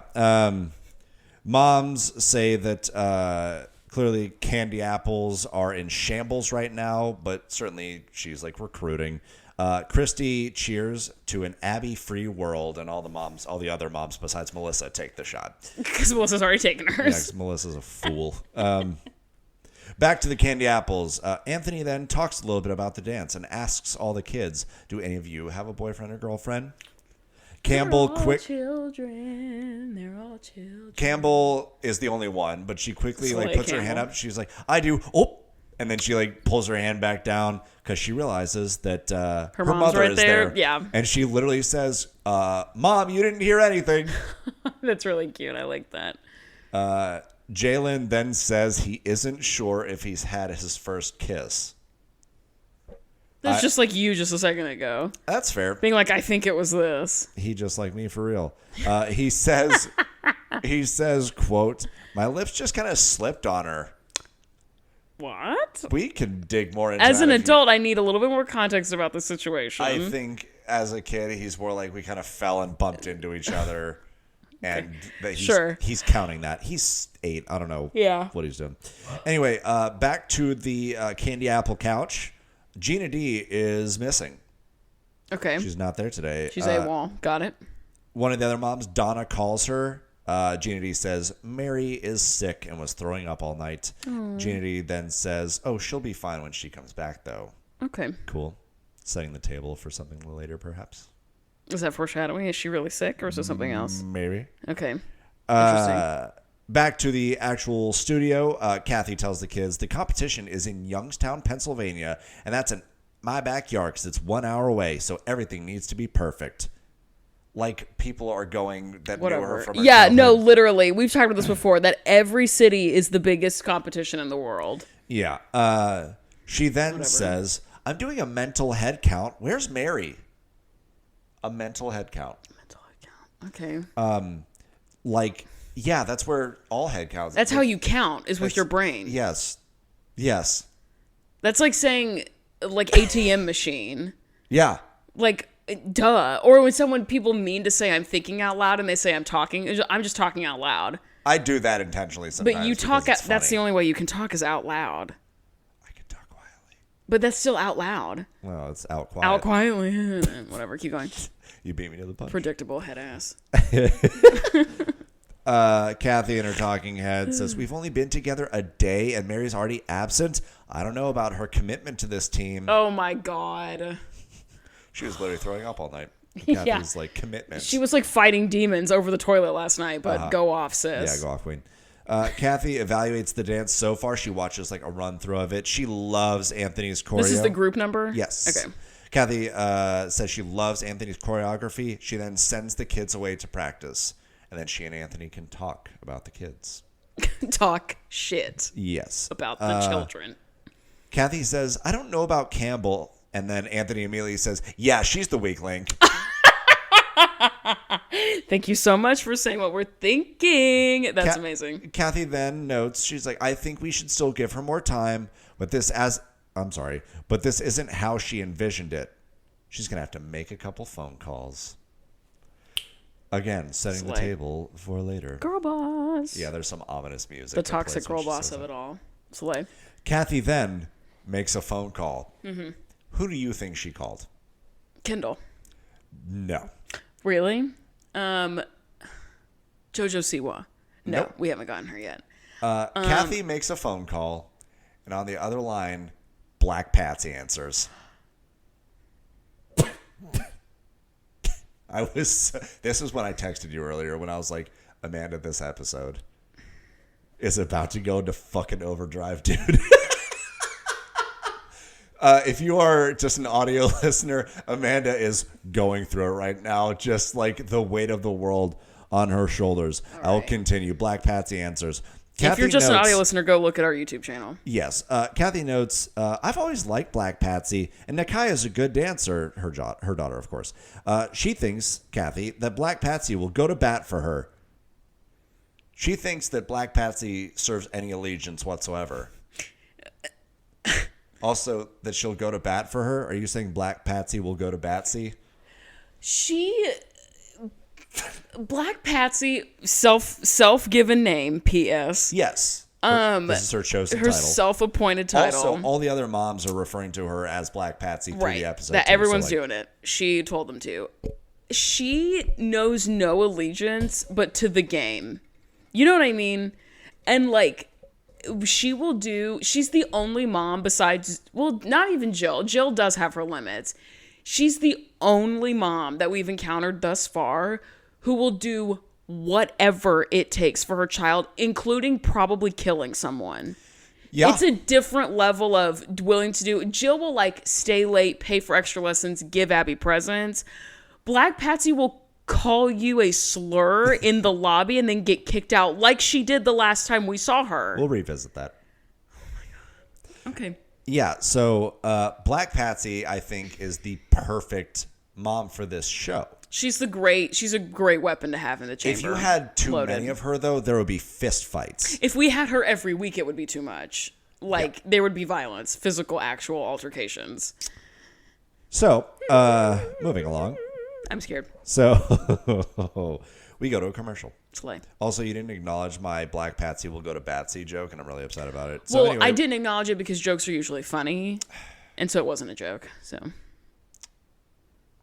anyway, we come back from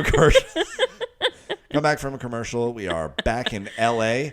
at Abby's Ultimate Dance Competition. Okay, so wait, where are the Pittsburgh girls? In Pittsburgh. Have we done a pyramid yet with them? No. Oh my God. We've just like only been talking about candy apples and LA. Yeah. Oh my God. Okay, keep going. Yeah, there have been a couple of shots of the girls spliced in where Abby's like, I hope those kids are doing okay. Do we know like what they're doing or like who's got classes. solos? Nope, or there's no competition. Are they going to compete this week? No, they're just taking classes and getting better at skills. Oh, so they're not competing. They're not in this episode. They're in it for like a so total wait, of 30 why seconds. does Kathy know that? Does she think that she's going to go up against Abby and then she doesn't? No. She has no idea that Abby's not going to be there? I think she knows. That's hilarious if She's not. using this as an off week to get her new team together.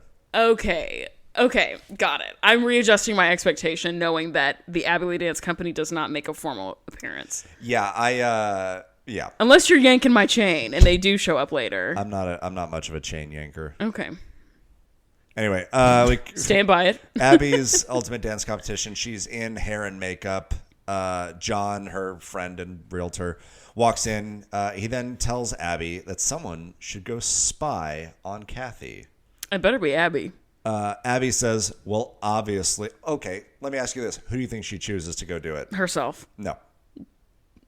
Which of the moms would Abby choose to go Melissa on a spy mission? or Jill. Jill, correct. Yeah. She says, obviously, I'll choose Jill because she despises Kathy. She also, I was about to say, she's the only one who hates Kathy as much or more than Abby. Correct. Yeah. She also has surveillance experience. Lest we forget the iPhone footage. That's right. There's a Bruder film, Lost to Time. Yes, the incriminating footage. Yeah. John then calls Jill, puts her on speakerphone and says, excuse me, Abby says, we need you to do some digging. And Jill immediately goes, yes, when and where? Yes, I will do it. Absolutely. I live for Jill. Name the time and place. Good for Jill. What a little worm she is. Down to do some digging, just like a worm. There you go. Cut back to the candy apples. You'll land one day. I have full confidence in you that one day you'll say something funny. Don't worry. You'll like really stick the landing, tens across the board one day. I have full faith in you. I feel like I've done it once or twice.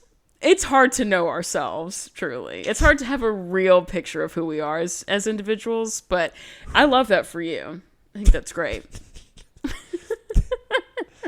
We cut back to the Candy Apples studio. Mary is back. She's feeling good and working hard. Love. Kathy has made her decision on the solos. And the parents literally gasp when she says this out loud. Oh my God, so dramatic. Yeah, it was like a studio audience. Like, okay. The first solo goes to Lennon. Okay, fine. Their mom, Gina, is very excited. Hadley gets the second. Yvette loves Anthony and his choreo. Duh. So she's excited. Duh. Then Donna, who is Nikki's mom, feels bad for her child An inner talking head says the other kids need to pay their dues. Nikki should be the lead. Okay, whatever. Yeah, which we've heard a lot of that from the ALDC moms that oh, you're new here, you don't get to walk in and... not an opinion that has a lot of longevity to it. No, it's not.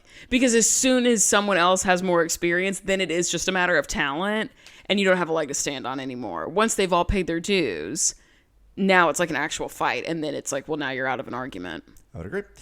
So again, Lennon and Hadley have solos, then everyone else is in the group. In Hadley's solo, I believe it's called Golden Couch. Okay. I kind of misheard it, and then it sounded like they said something different at the competition, so I'm just choosing to go with Golden Couch. Okay. And it's about being a glamorized woman, according to Anthony. Okay. Kathy in her talking head says that Hadley is effervescent. I love that word. I do too, because it has two different meanings. For our listeners, I looked this up. The first You didn't know what the word effervescent meant? I wanted to, because I've heard it used so many different ways, I wanted to make sure I was right. The first of which is vivacious and enthusiastic. Yeah. Sure, you just light up a room. That's how You're I've always effervescent. heard it, yeah. The second is a bubbling liquid, which is also how I've heard it. Oh, I haven't heard it used that way. Like there's a mix of I'm learning so many things. Like a chemically bubbling liquid, like a witch's brew is effervescent.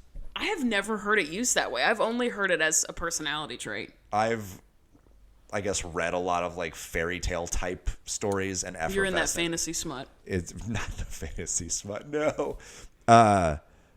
No, effervescent also means that. So when she said it, she's like, Hadley is effervescent. I heard it as Hadley is a bubbling She's concoction. molten lava. Yes. Underneath the crust of the earth. Exactly. Use whichever definition you prefer, I guess. And then can we talk about like words for a second, just in general, how they Let's mean? fucking go, dude. What do you want to talk Absolutely. about? What questions do you have for me about words? What the hell? Fair enough. Cool. So anyway, Kathy then calls Hadley a golden girl. Rest in peace, Betty White. Rip to a real one. Pour one Truly. Yvette says again that she loves Anthony's ability to pull a lot from kids, whereas Abby just cares about winning, even if she has to put her kids down. Which, true. And putting them down might mean kill them, which, again, probably true. Even if it means just to euthanize them. Yes. To take them to the farm upstate. Yeah. Put them out to pasture. But again, Yvette complimenting Anthony. Interesting. Interesting. Lennon's solo is called Puppet. Okay. Anthony is particularly excited about the costume that Lennon will be wearing. We'll revisit that later. Okay, great. Kathy says there isn't more at stake in this competition. We just have the everlasting goal of beating Abby. Fair. She occupies our every thought. Rent free. Yes. She has a beachfront condo in our minds. Rent fucking free. The obsession between these two is incredible. Did you know that they knew each other in high school? That makes a lot of sense. I found out about that via TikTok this week that they have yearbook photos in their yearbook where they're together as friends. Were they? So when they get in, I have made the speculation before. When they're arguing, it's funny because they're friends. My goal at every waking moment of my life is to make sure that Elijah Farmer eats shit. It's that dynamic. You know what I mean? Yeah. Whatever, girl. You know what I mean? Was there a picture in the yearbook of them kissing? Because they fight like scorned They lovers. just kiss already. Kathy and Melissa need to kiss, or Kathy and Abby need to kiss, and Abby and Melissa need to kiss, and just get it over with. Just kiss already. Yeah, it's dumb. Guys, we can tell. Just kiss. Yeah, come on now. Just kiss. Black Patsy and Nakaya then walk in, and the parents of Candy Apples look legitimately shocked. I'm so scared. One mom, it's kind of like in the background. One mom says loudly, "The problems are just coming," which is a hell of a quote and has never been a problem for me. And then another mom says, "She's awful." That has been a problem for you. Being awful? Yeah. Hell yeah. Those might be linked. In all things. Yeah. So they say that this is how we know that the Candy Apple couch is separate from the actual studio sure. because they say that before they see Patsy walk in. I do kind of wish it was open so that they could just be like, Yeah, "You're a bitch. She's awful. She sucks." Yvette knows that Black Patsy is very vocal and that she's a fighter. We then get another... What a great way to call someone a bitch. She's vocal and a fighter. Let's... Relatable content. Relatable content. There's then a black and white flashback to the screaming match at the competition where Black Patsy says, and I quote, "Shut up, bitch, I'm grown." And then it immediately cuts back to a shot of Nakia standing sweetly and patiently against the wall with her hands folded. Just like the duality of that family. Their mom's nuts so and she's sweet. just like a good little kid. She's so sweet. Yeah. Black Patsy then walks into the couch room and the parents are like, "Why are you here? Yeah, what's going on? What is happening?" And she says, "Oh, I was called." And they all like kind of look at each other like they're called by who? What? The Lord? What do you mean you were called? Because I know for fucking a fact that Kathy didn't call your ass. That, in fact, is exactly Kathy who did, in her. fact, call her ass. Gina D, in her talking head, then says, "Mary is back. Why is there another dancer being brought in? I'm not sure what to think of this." Dun, dun, dun. Foreboding music. Slay. Then we're in another Candy Apples lineup with all the kids. Kathy says, "I want passion." And then she immediately calls out Jalen and Campbell for being out of their element and cuts Campbell from the group. So stupid. What an idiot. Kathy then says Campbell needs to sit and watch, and then maybe there's hope for her. Whatever. How do you think Campbell might react to this? Cry. She cries immediately. Oh, yeah. Just immediately. falls to pieces.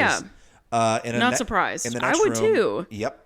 In the next room, Allie, her mother, runs and hugs her and comforts her. Allie in her talking head then says, "I'm angry.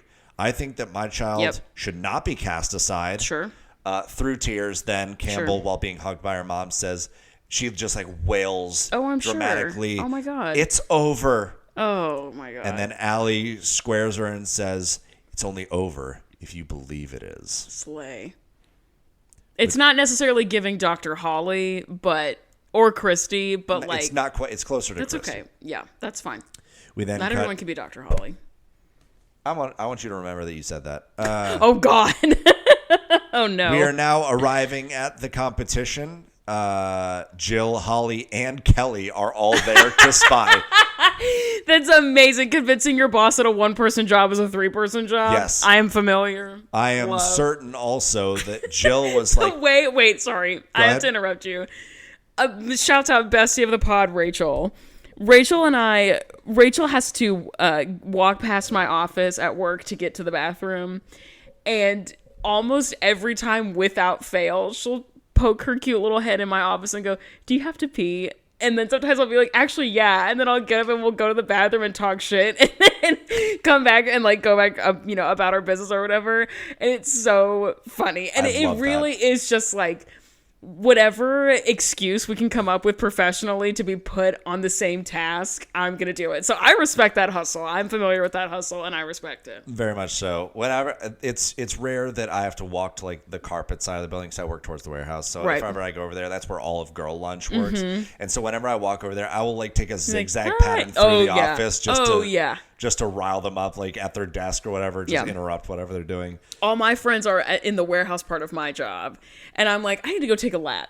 I'll like walk to the warehouse and be like, "What's going on, guys?" Yeah. Oh, I love that. I love that so much. So yeah, Jill was like, "Yeah, Abby wants me to go to this competition." And obviously, immediately, Holly and Kelly were like, "Oh, we're going with you." Duh. For sure. They don't have anything to do this week. No. So we're like, yeah, we're going for sure. Yeah. Inside the God, I'm having a stroke right now. In the Candy Apples green room. It's hard work being intelligent. It's okay. It's your first day. Yeah, I'm really doing my best over here, and I'm failing miserably. In the Candy Apples green room, Lennon's costume that Anthony was so excited about. The puppet one. It is hideous. Oh, I believe it. It is a disaster. Was Lennon the one that had the bird? Or no, that was Nikki that had the bird. I think so, yes. And that costume was also heinous. So Lennon is a very tall, lanky kid at this point. Yeah, in that weird growth phase. They have these tiny little red shorts that are riding way up. You're a rock Yikes. climber. Yeah. You put the harness on and it goes... No, because I do free climb. I'm not strapped into badass. anything. Okay, well, I just you're climb up aware of the wall. harness. Oh yeah, and It yeah, wraps around both thighs. Oh, yeah. It looks like his shorts are so tight that he's wearing what? I'm sorry, their shorts are so tight that they're wearing one of those climbing harnesses. Ooh, yeah, not cute. It not is cute. brutal. Probably very uncomfortable too. Lennon's mom then says, Kathy says, we cannot send them out like that. Yeah, no, absolutely not. Anthony says, this is what a puppet is supposed to look like. If Lennon doesn't wear those shorts, they won't do as well. Anthony, no, you can give up a little bit of the artistic vision for the comfort and safety of a child. Get the fuck over yourself. It's not that special. According to Anthony. It's not. It is. It's not, though. It's you know what's really fun and interesting? It's not. You know what I mean?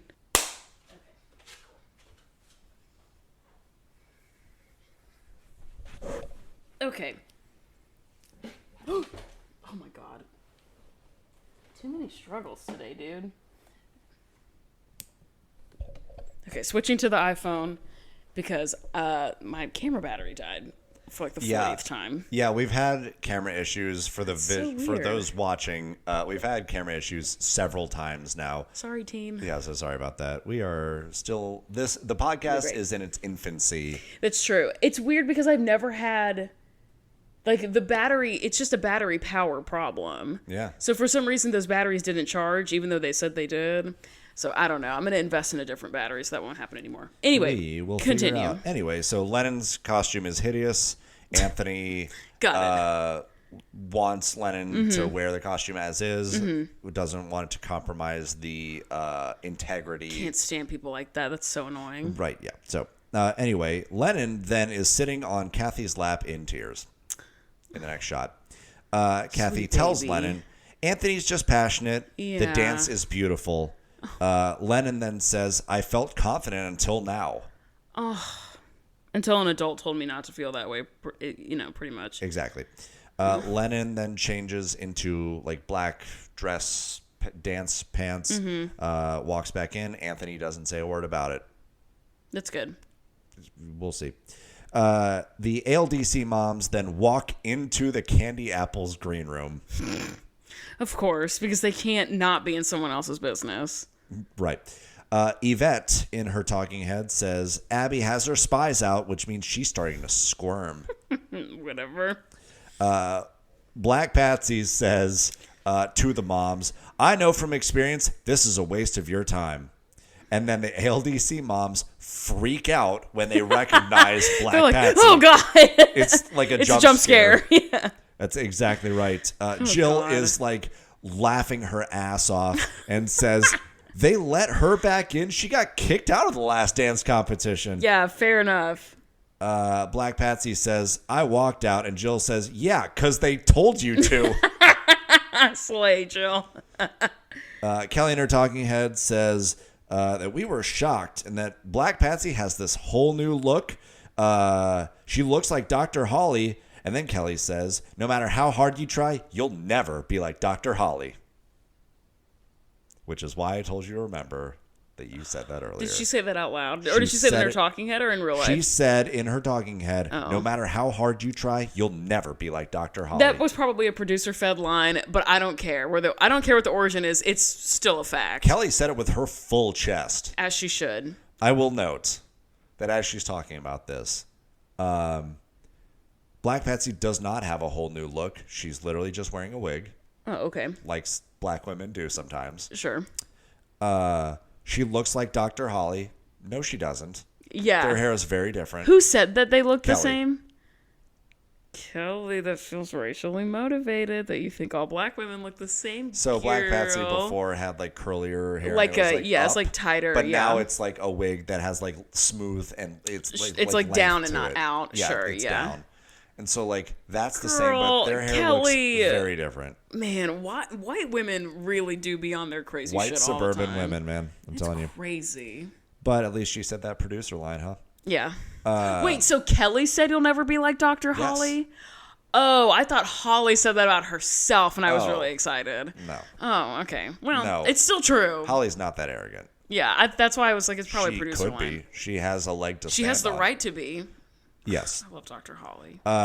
Then the Candy Apples are sitting in the audience, like the parents are in the audience. Their performances are about to go. The ALDC moms come to sit directly behind them. Duh. Kathy loudly says, "Ugh." Yeah. And then when no one reacts, then turns to one of the other parents and says, "Do you guys smell something?" Oh my God. What a bitch. What a bitch. Oh, God. What a just like a classic, no bones about it, bitch of a person. Kathy leans over and asks Kelly why they're here. Kelly says, "Oh, we've never been to this competition before. We just wanted to see what it was like." Okay. They a lie, but whatever. Yeah, it is clearly a lie. Yeah. Kathy then, in her talking head, says, "I know that this is a facade. Abby must be threatened by my team." Okay, whatever. Whatever, Kathy. No one can prove you wrong because you're an illogical human being, so pop off. Is she wrong, though? Is she? I think Abby's threatened by the existence of male dancers. Sure. I don't think she's threatened by Kathy. I think she's threatened by the fact that she can't have a team of all dudes. Very fair point. Thank you. Hadley then has her solo called Gold Brush. Her mom, Yvette, loved it and yet again brings up Anthony's amazing choreo. It's lame. Whatever.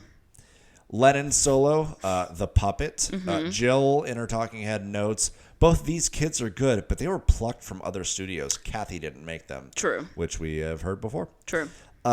Abby then calls Jill for a recon update. Of course.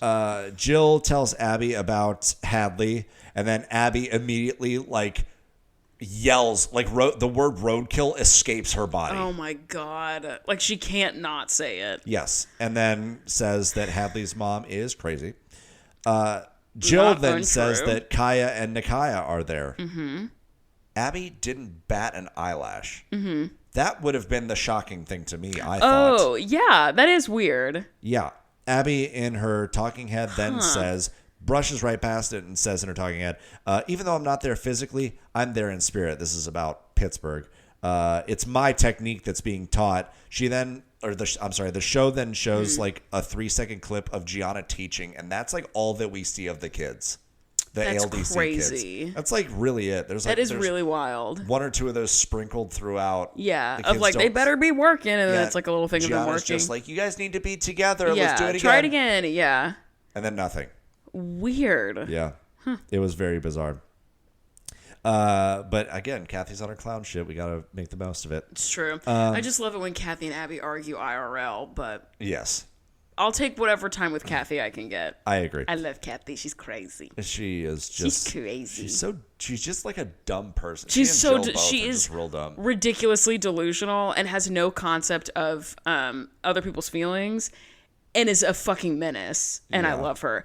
And I love her because she very rarely is trying to really cut someone down. She's so hyperbolic and she is such a caricature of a mean girl that it's funny. She's not, to me... She's not good at it. No, she's not even good at being a bitch. No. You know? She's just like a Disney villain.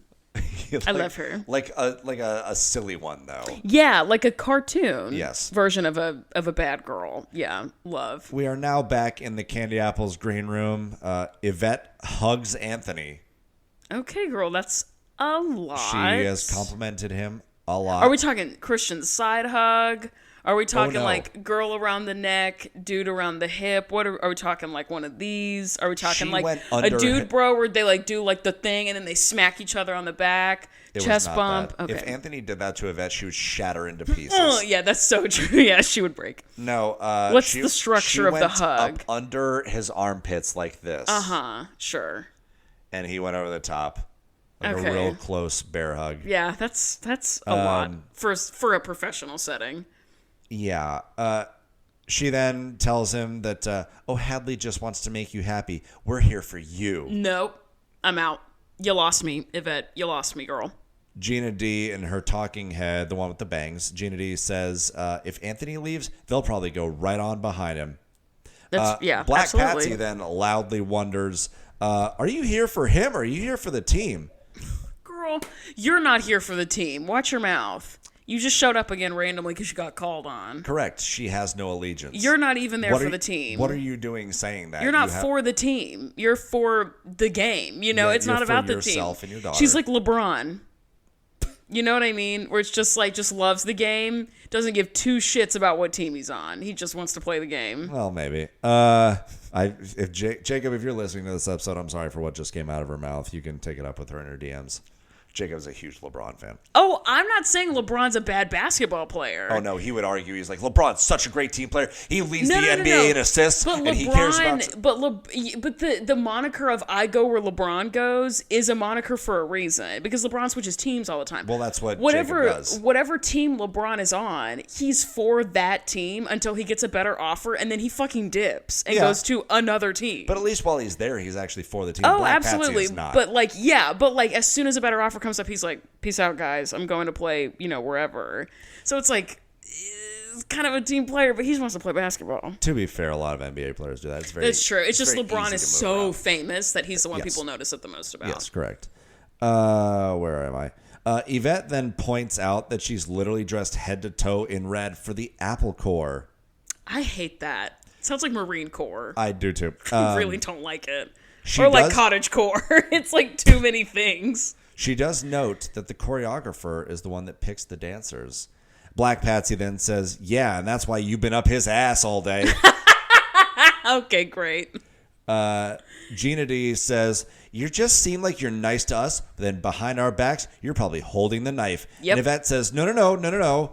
Black Patsy then confidently says, she is. Yes, she is. Damn. You've been here 24 hours, girl. What are you talking about? You just want to fight someone. Yes. You don't even care what the cause is or who you're fighting. You just want to yell at someone. She has no idea what's going on. She does not know the dynamic of anything. All she does is she sees a potential outlier. She's like, I'm going to bully this person. Yeah, for real. Your day ruined, as far as I'm concerned. It's on site. Whoever you are. Yvette responds to Black Patsy saying, I thought I was just starting to like you. Rip. Which is hilarious. Yeah. Black Patsy then accuses her of living through her daughter. Like, girl, let's take a So look. are all of you. That argument is so invalid. Every single mom is doing that. And teacher. Took the words right out of my mouth. Not that difficult. Your vocabulary is quite limited. Speaking of slam dunking. Speaking of LeBron. Yeah, empty gym all over it. Kathy hears the yelling from outside. She comes back in. Yvette literally runs over to her. The first words out of her mouth, she points at her own outfit and says, look at me, I'm Apple Corps. That's embarrassing, Yvette. First words out of her mouth. You are a grown woman. That is so embarrassing. Immediately after that, Gina D then blurts out, Kathy, she says she's only here for Anthony and not you. No, stop. It's Mom's like two children trying to blame the mess on the other sibling. It's a pick-me-girl situation. Yep. Oh, bottom of the pyramid forever are pick-me's. For real. Pick-me's of all gender identities. Pick-me's. Period. Yep. Pick me, but the E is an X. So it's just all gender identities. Picks me. Well done. Picks me. We've got Picks me's, and then we go to a commercial, which this is such a nothing comment for me to make, but they had a commercial. There's 4.5 minutes left in the episode. I know. The Hulu ad spots are so weird. So ridiculous. They just roll the dice and they're like, the ads are going to be wherever they are. Who fucking knows? Yeah. We return from a commercial. We are in the Candy Apples green room again. The full group is now in a circle holding hands. Okay, slay. After we just were screaming singing at each other. Kumbaya. You love to see it. Anthony gives a nice little motivational speech that ends with... Oh, he loves doing that. Go out there and do what you love to do. Period. Dope. Kathy then, in her talking head, immediately after that says, whoever gets cut from Candy Apples is going to be heartbroken. Probably true. These kids do derive their validation and self-worth from you, so that's probably objectively true. Kind of by design as well. Yeah, kind of intentionally like that, yeah. So we're at the Candy Apples group performance. Mm-hmm. Campbell watches from the wings because she was cut earlier. At the end of the dance, the crowd goes wild. I did not watch the dance. Don't care. As I'm skipping through, there were a couple moments of like hand holding. They ended looking kind of at each other. Sure. But there didn't seem to be any like weird affection or whatever. Fine. The crowd goes wild. This show's never been about the dances. No. You know, it doesn't matter. Kelly in her talking head says, after watching Kathy's team, I don't think they're a threat. You can pick your team, but we're still better than you. Period. Snap. Period. Didn't watch the solos. Do not care. We're flash forward to the awards. Lennon, third place. All right. Anthony in his talking head says... Something about the shorts. Fuck-ass idiot, man. Anthony in his talking head says, I think the shorts would have helped him place higher. Shut the fuck up, Anthony. You're a moron. No pair of shorts has ever been that powerful. You can eat my shorts. That's so stupid. Whatever, Anthony. Hadley gets second. Slay. Not bad. The group gets first. Slay. Great job, guys. Perf. Medaling all around. Yeah. Big slay. Kathy says, all my dancers feel like my little apples. That's a direct quote. So I don't know who I'm going to cut. Before I make any decisions, I need to talk to the one person I can always go to. Who is that, Amanda? Jill. Who might Kathy go to make a really tough, difficult Vivi. decision? Vivi. Her 8-year-old daughter, you betcha. She goes directly to Vivi. Oh, love Vivi. Unfortunately, we do not get that conversation. Damn. We cut instead. It's confidential. We cut back to the ALDC. Yeah, Vivi gave some hard-hitting advice. Privileged audience only. Yeah, not for public consumption. Correct. Yeah. Vivi Tough was shit in there. swearing a lot. Yeah. She had some pretty problematic things. Yeah, smoking a cigar. Had to cut it out. Yeah. She has a fake mustache on. She's smoking pot. Yeah. Yeah. She's got Groucho Marx glasses on, smoking a blunt. She's like, well, really, when you think about it, all of life is just one big dance. And Kathy's like, you're so real. And she's like, you, child, ass. You suck. Yeah. We're all just dancers in God's great dance. It's literally so true. As she lights a Molotov cocktail and throws it through a window. She's like, time to eat the rich. And then she like lights up a building. Yeah. Slowly walks away in slow motion as the building blows like up. the Joker. Yeah. Exactly. Anyway, none of that happens. No, obviously not. We're back at the ALDC. Abby in her talking head says, I want to check on the moms because sometimes when I leave, they don't bring the kids to class every time. And she says, quote, when Abby's away, the mouse can play. Slay, the mouse will slay. Yes, the mouse will slay. She calls Gianna and says, oh, we might have found a space. We might move to Beverly Hills. Then she says bye and literally waves while on a phone call. Oh my God. She's holding her phone like this for our bye. video listeners. She says, all right, I'll see you later, and waves her hand like an idiot to her phone. Abby, girl. Not even at her phone. She just waves to like passing traffic. Stupid idiot. It was, and that right there took me out of it so much. Like the rest of this episode was like a lot of fun to watch. Yeah, you're that in took it. me out because like the producers You're like, all right. told her to say bye, This and is she's not done. actually on the phone. Like really quick, just say bye. She said All right, bye, bye. and She you're like, waves her okay, hand. keep it. Cut it, send it to print. Yeah, perfect. We got the shot. Got it. Yeah, then we go back to the competition where the Candy Apples and the ALDC moms, the spies, I'm sorry, run into each other in the hallway. The espionage force. Yes, yeah. Kelly asks Vivi, like, she says, oh, hey, Vivi, I didn't see you dancing. Why weren't you dancing today? And Vivi goes, I don't know. And as she starts to answer, Kathy, like, turns her away and she's like, why would you ask her that? Black Patsy then, in her talking head, says, I think Kelly, Jill, and Holly are a bunch of damn stalkers. Fair. I Like, can why see are how you you at a get to that competition? conclusion based on recent events. Let's see. The LDC mom said, oh, we noticed that one of your girls didn't perform. Then Kathy says, well, where are your girls? And Jill says, oh, they're on vacation. And then Kathy drops an all-timer and says, well, why don't you put your mouth on vacation? Period. I love that. Yeah. See, Disney villain. That's Yes. that's the energy. Put your mouth on vacation, bitch. Like, period. It's a relatively okay conversation.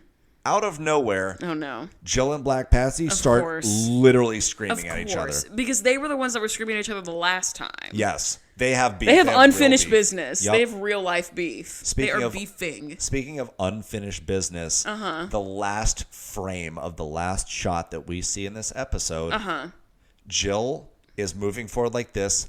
Black Patsy's finger comes up, touches her nose like this. Just puts her finger right on her nose.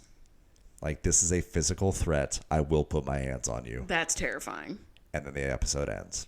Coming up on because they had to Moms. call the cops to get these two women to not beat the shit out of each other. There's going to be a restraining order filed. For sure. Oh, for sure. They're like, okay, and stop. Y'all can stop now. like, You're Jesus. good. Yeah, you can stop. We cut 10 minutes ago. We're good, actually. Yeah.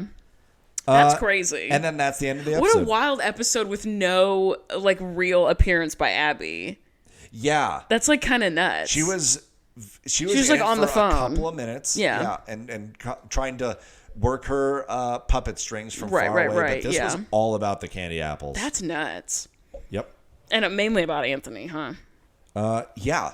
Anthony Yeah. was kind of a main character, and Yvette, I think, is in love with him. That's I kind mean, of what I was alluding to. He's the a whole good-looking time. dude. He's He is a good-looking artistic, dude. you know, whatever.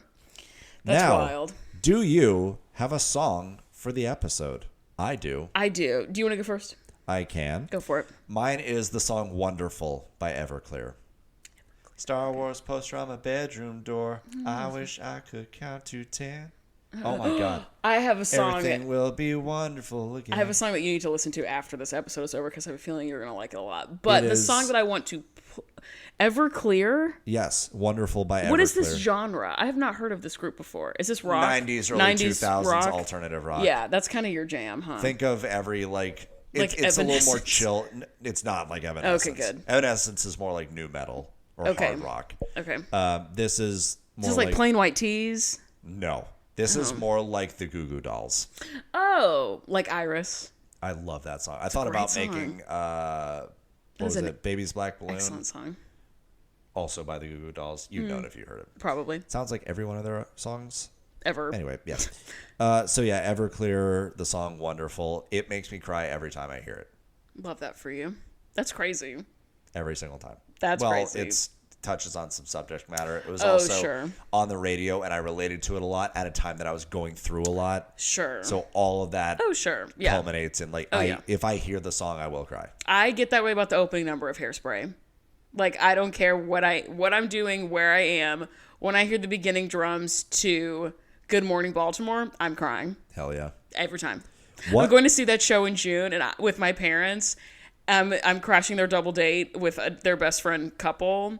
And I'm going to be like a threat to public safety. Like, I will be a fucking menace at that show, sobbing hysterically. I'll be like, "Hi, can I have a box of peanut M&Ms, a Diet Coke, and a bucket to throw up in? Thank you so much." And about a pound of tissues. Yeah, yeah, pretty much. All right, what you got? The song that I would like to plug is a song called "I'm Not Here to Make Friends" by Sam Smith. It is on my summer 2024 playlist, which is just a bunch of fun songs to listen to in the summertime this summer. And it's a very the intro is an adage that RuPaul says at the end of every episode of Drag Race, where RuPaul says, if you can't love yourself, how in the hell are you going to love somebody else? Can I get an amen? Can I get an amen up in here? And then it fades into Jessie Reyes, who says, you've got to ask me. And then she says, yeah, I'm going to the party, but I'm not going to make friends. I need a lover. And it's like a disco song about going to a party, and I'm not here to make friends. I need a lover. Hell yeah. It's very, very fun. Well, those have both been added to very different songs. Two very different songs. Yeah, scroll through the playlist and see which ones I added and which ones Eli's added. You'll be able to tell immediately. Yeah, it's pretty obvious. So anyway, that's it for this week's Slay. episode, guys. We did that Dang, thing. we really did that. My throat is sore from talking so much. Yeah, it's a lot of work to be the smart one on the podcast, isn't it? Your thoughts? I wouldn't know. Yeah, no, you wouldn't. You did it one time, and now you're exhausted. Girl, imagine how tired everybody else is. So you can follow us on all the socials. The link tree is in the bottom of the episode. Yerp. Our YouTube and Instagrams. And do you have a TikTok yet? All the things, yes. Yeah, follow us on everything. All the things. You know what we haven't done in a while? What? How to share this with a friend. I was thinking about that today while I was cleaning my kitchen. We have a lot of I think new listeners since the last time we did that. And so one of my favorite suggestions that I came up with was put it in your dating profile. Yes. To say, like, I listen to this podcast. You it's should absolutely too. unhinged. Yeah. Let's talk about it. Yeah. Send this to your worst enemy. Yeah. And maybe bond over it. Yeah, and then become friends. Let bygones be bygones, right? That's how Eli and I became friends. We started out as mortal enemies. I'm just kidding. I wasn't a part of that. You're like, we were. I was like, we were cool the whole time. No, we were immediate friends Yeah. because we were obviously the only normal people in our cohort. So Relatively. we kind of had to be friends. Yeah, for sure. Everybody else was yeah, crazy. follow us on the things. Follow Send us on an our email. personal Instagrams if you feel like Yes, it. you are not Amanda B. Underscore. Underscore. And then I am at Eli_Farmer_. Send us an email. We love emails. Addison, thank you again. The emails are like, and it doesn't like, sometimes we get emails that open with like, you guys probably don't care or blah, blah, blah, whatever. I care. Yeah. I want to know your thoughts. You driving, you listening to this while you clean your house, you that's listening to this on in your commute or whatever you're doing. I care what you have to say about Dance Moms and just about what's going on in your life. Send in a pyramid. We will read them.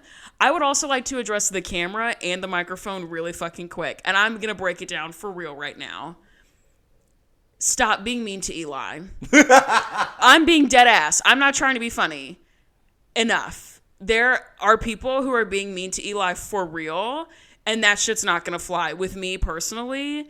And if there's an issue, you can take it up with me. What we're not going to do when it comes to Eli, it's mask off. Okay?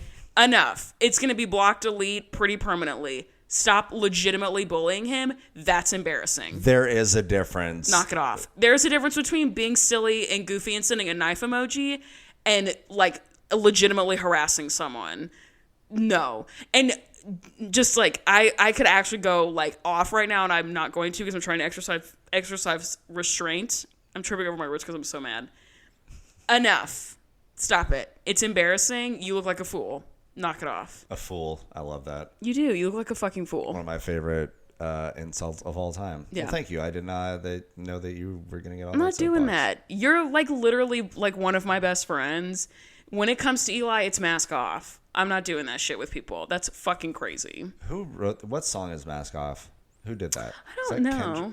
Probably Kendrick. Molly Percocet. Yeah. That one. It's an okay song. It's not Kendrick because the voice is lower. We can talk about that later. Anyway, follow us on all the things.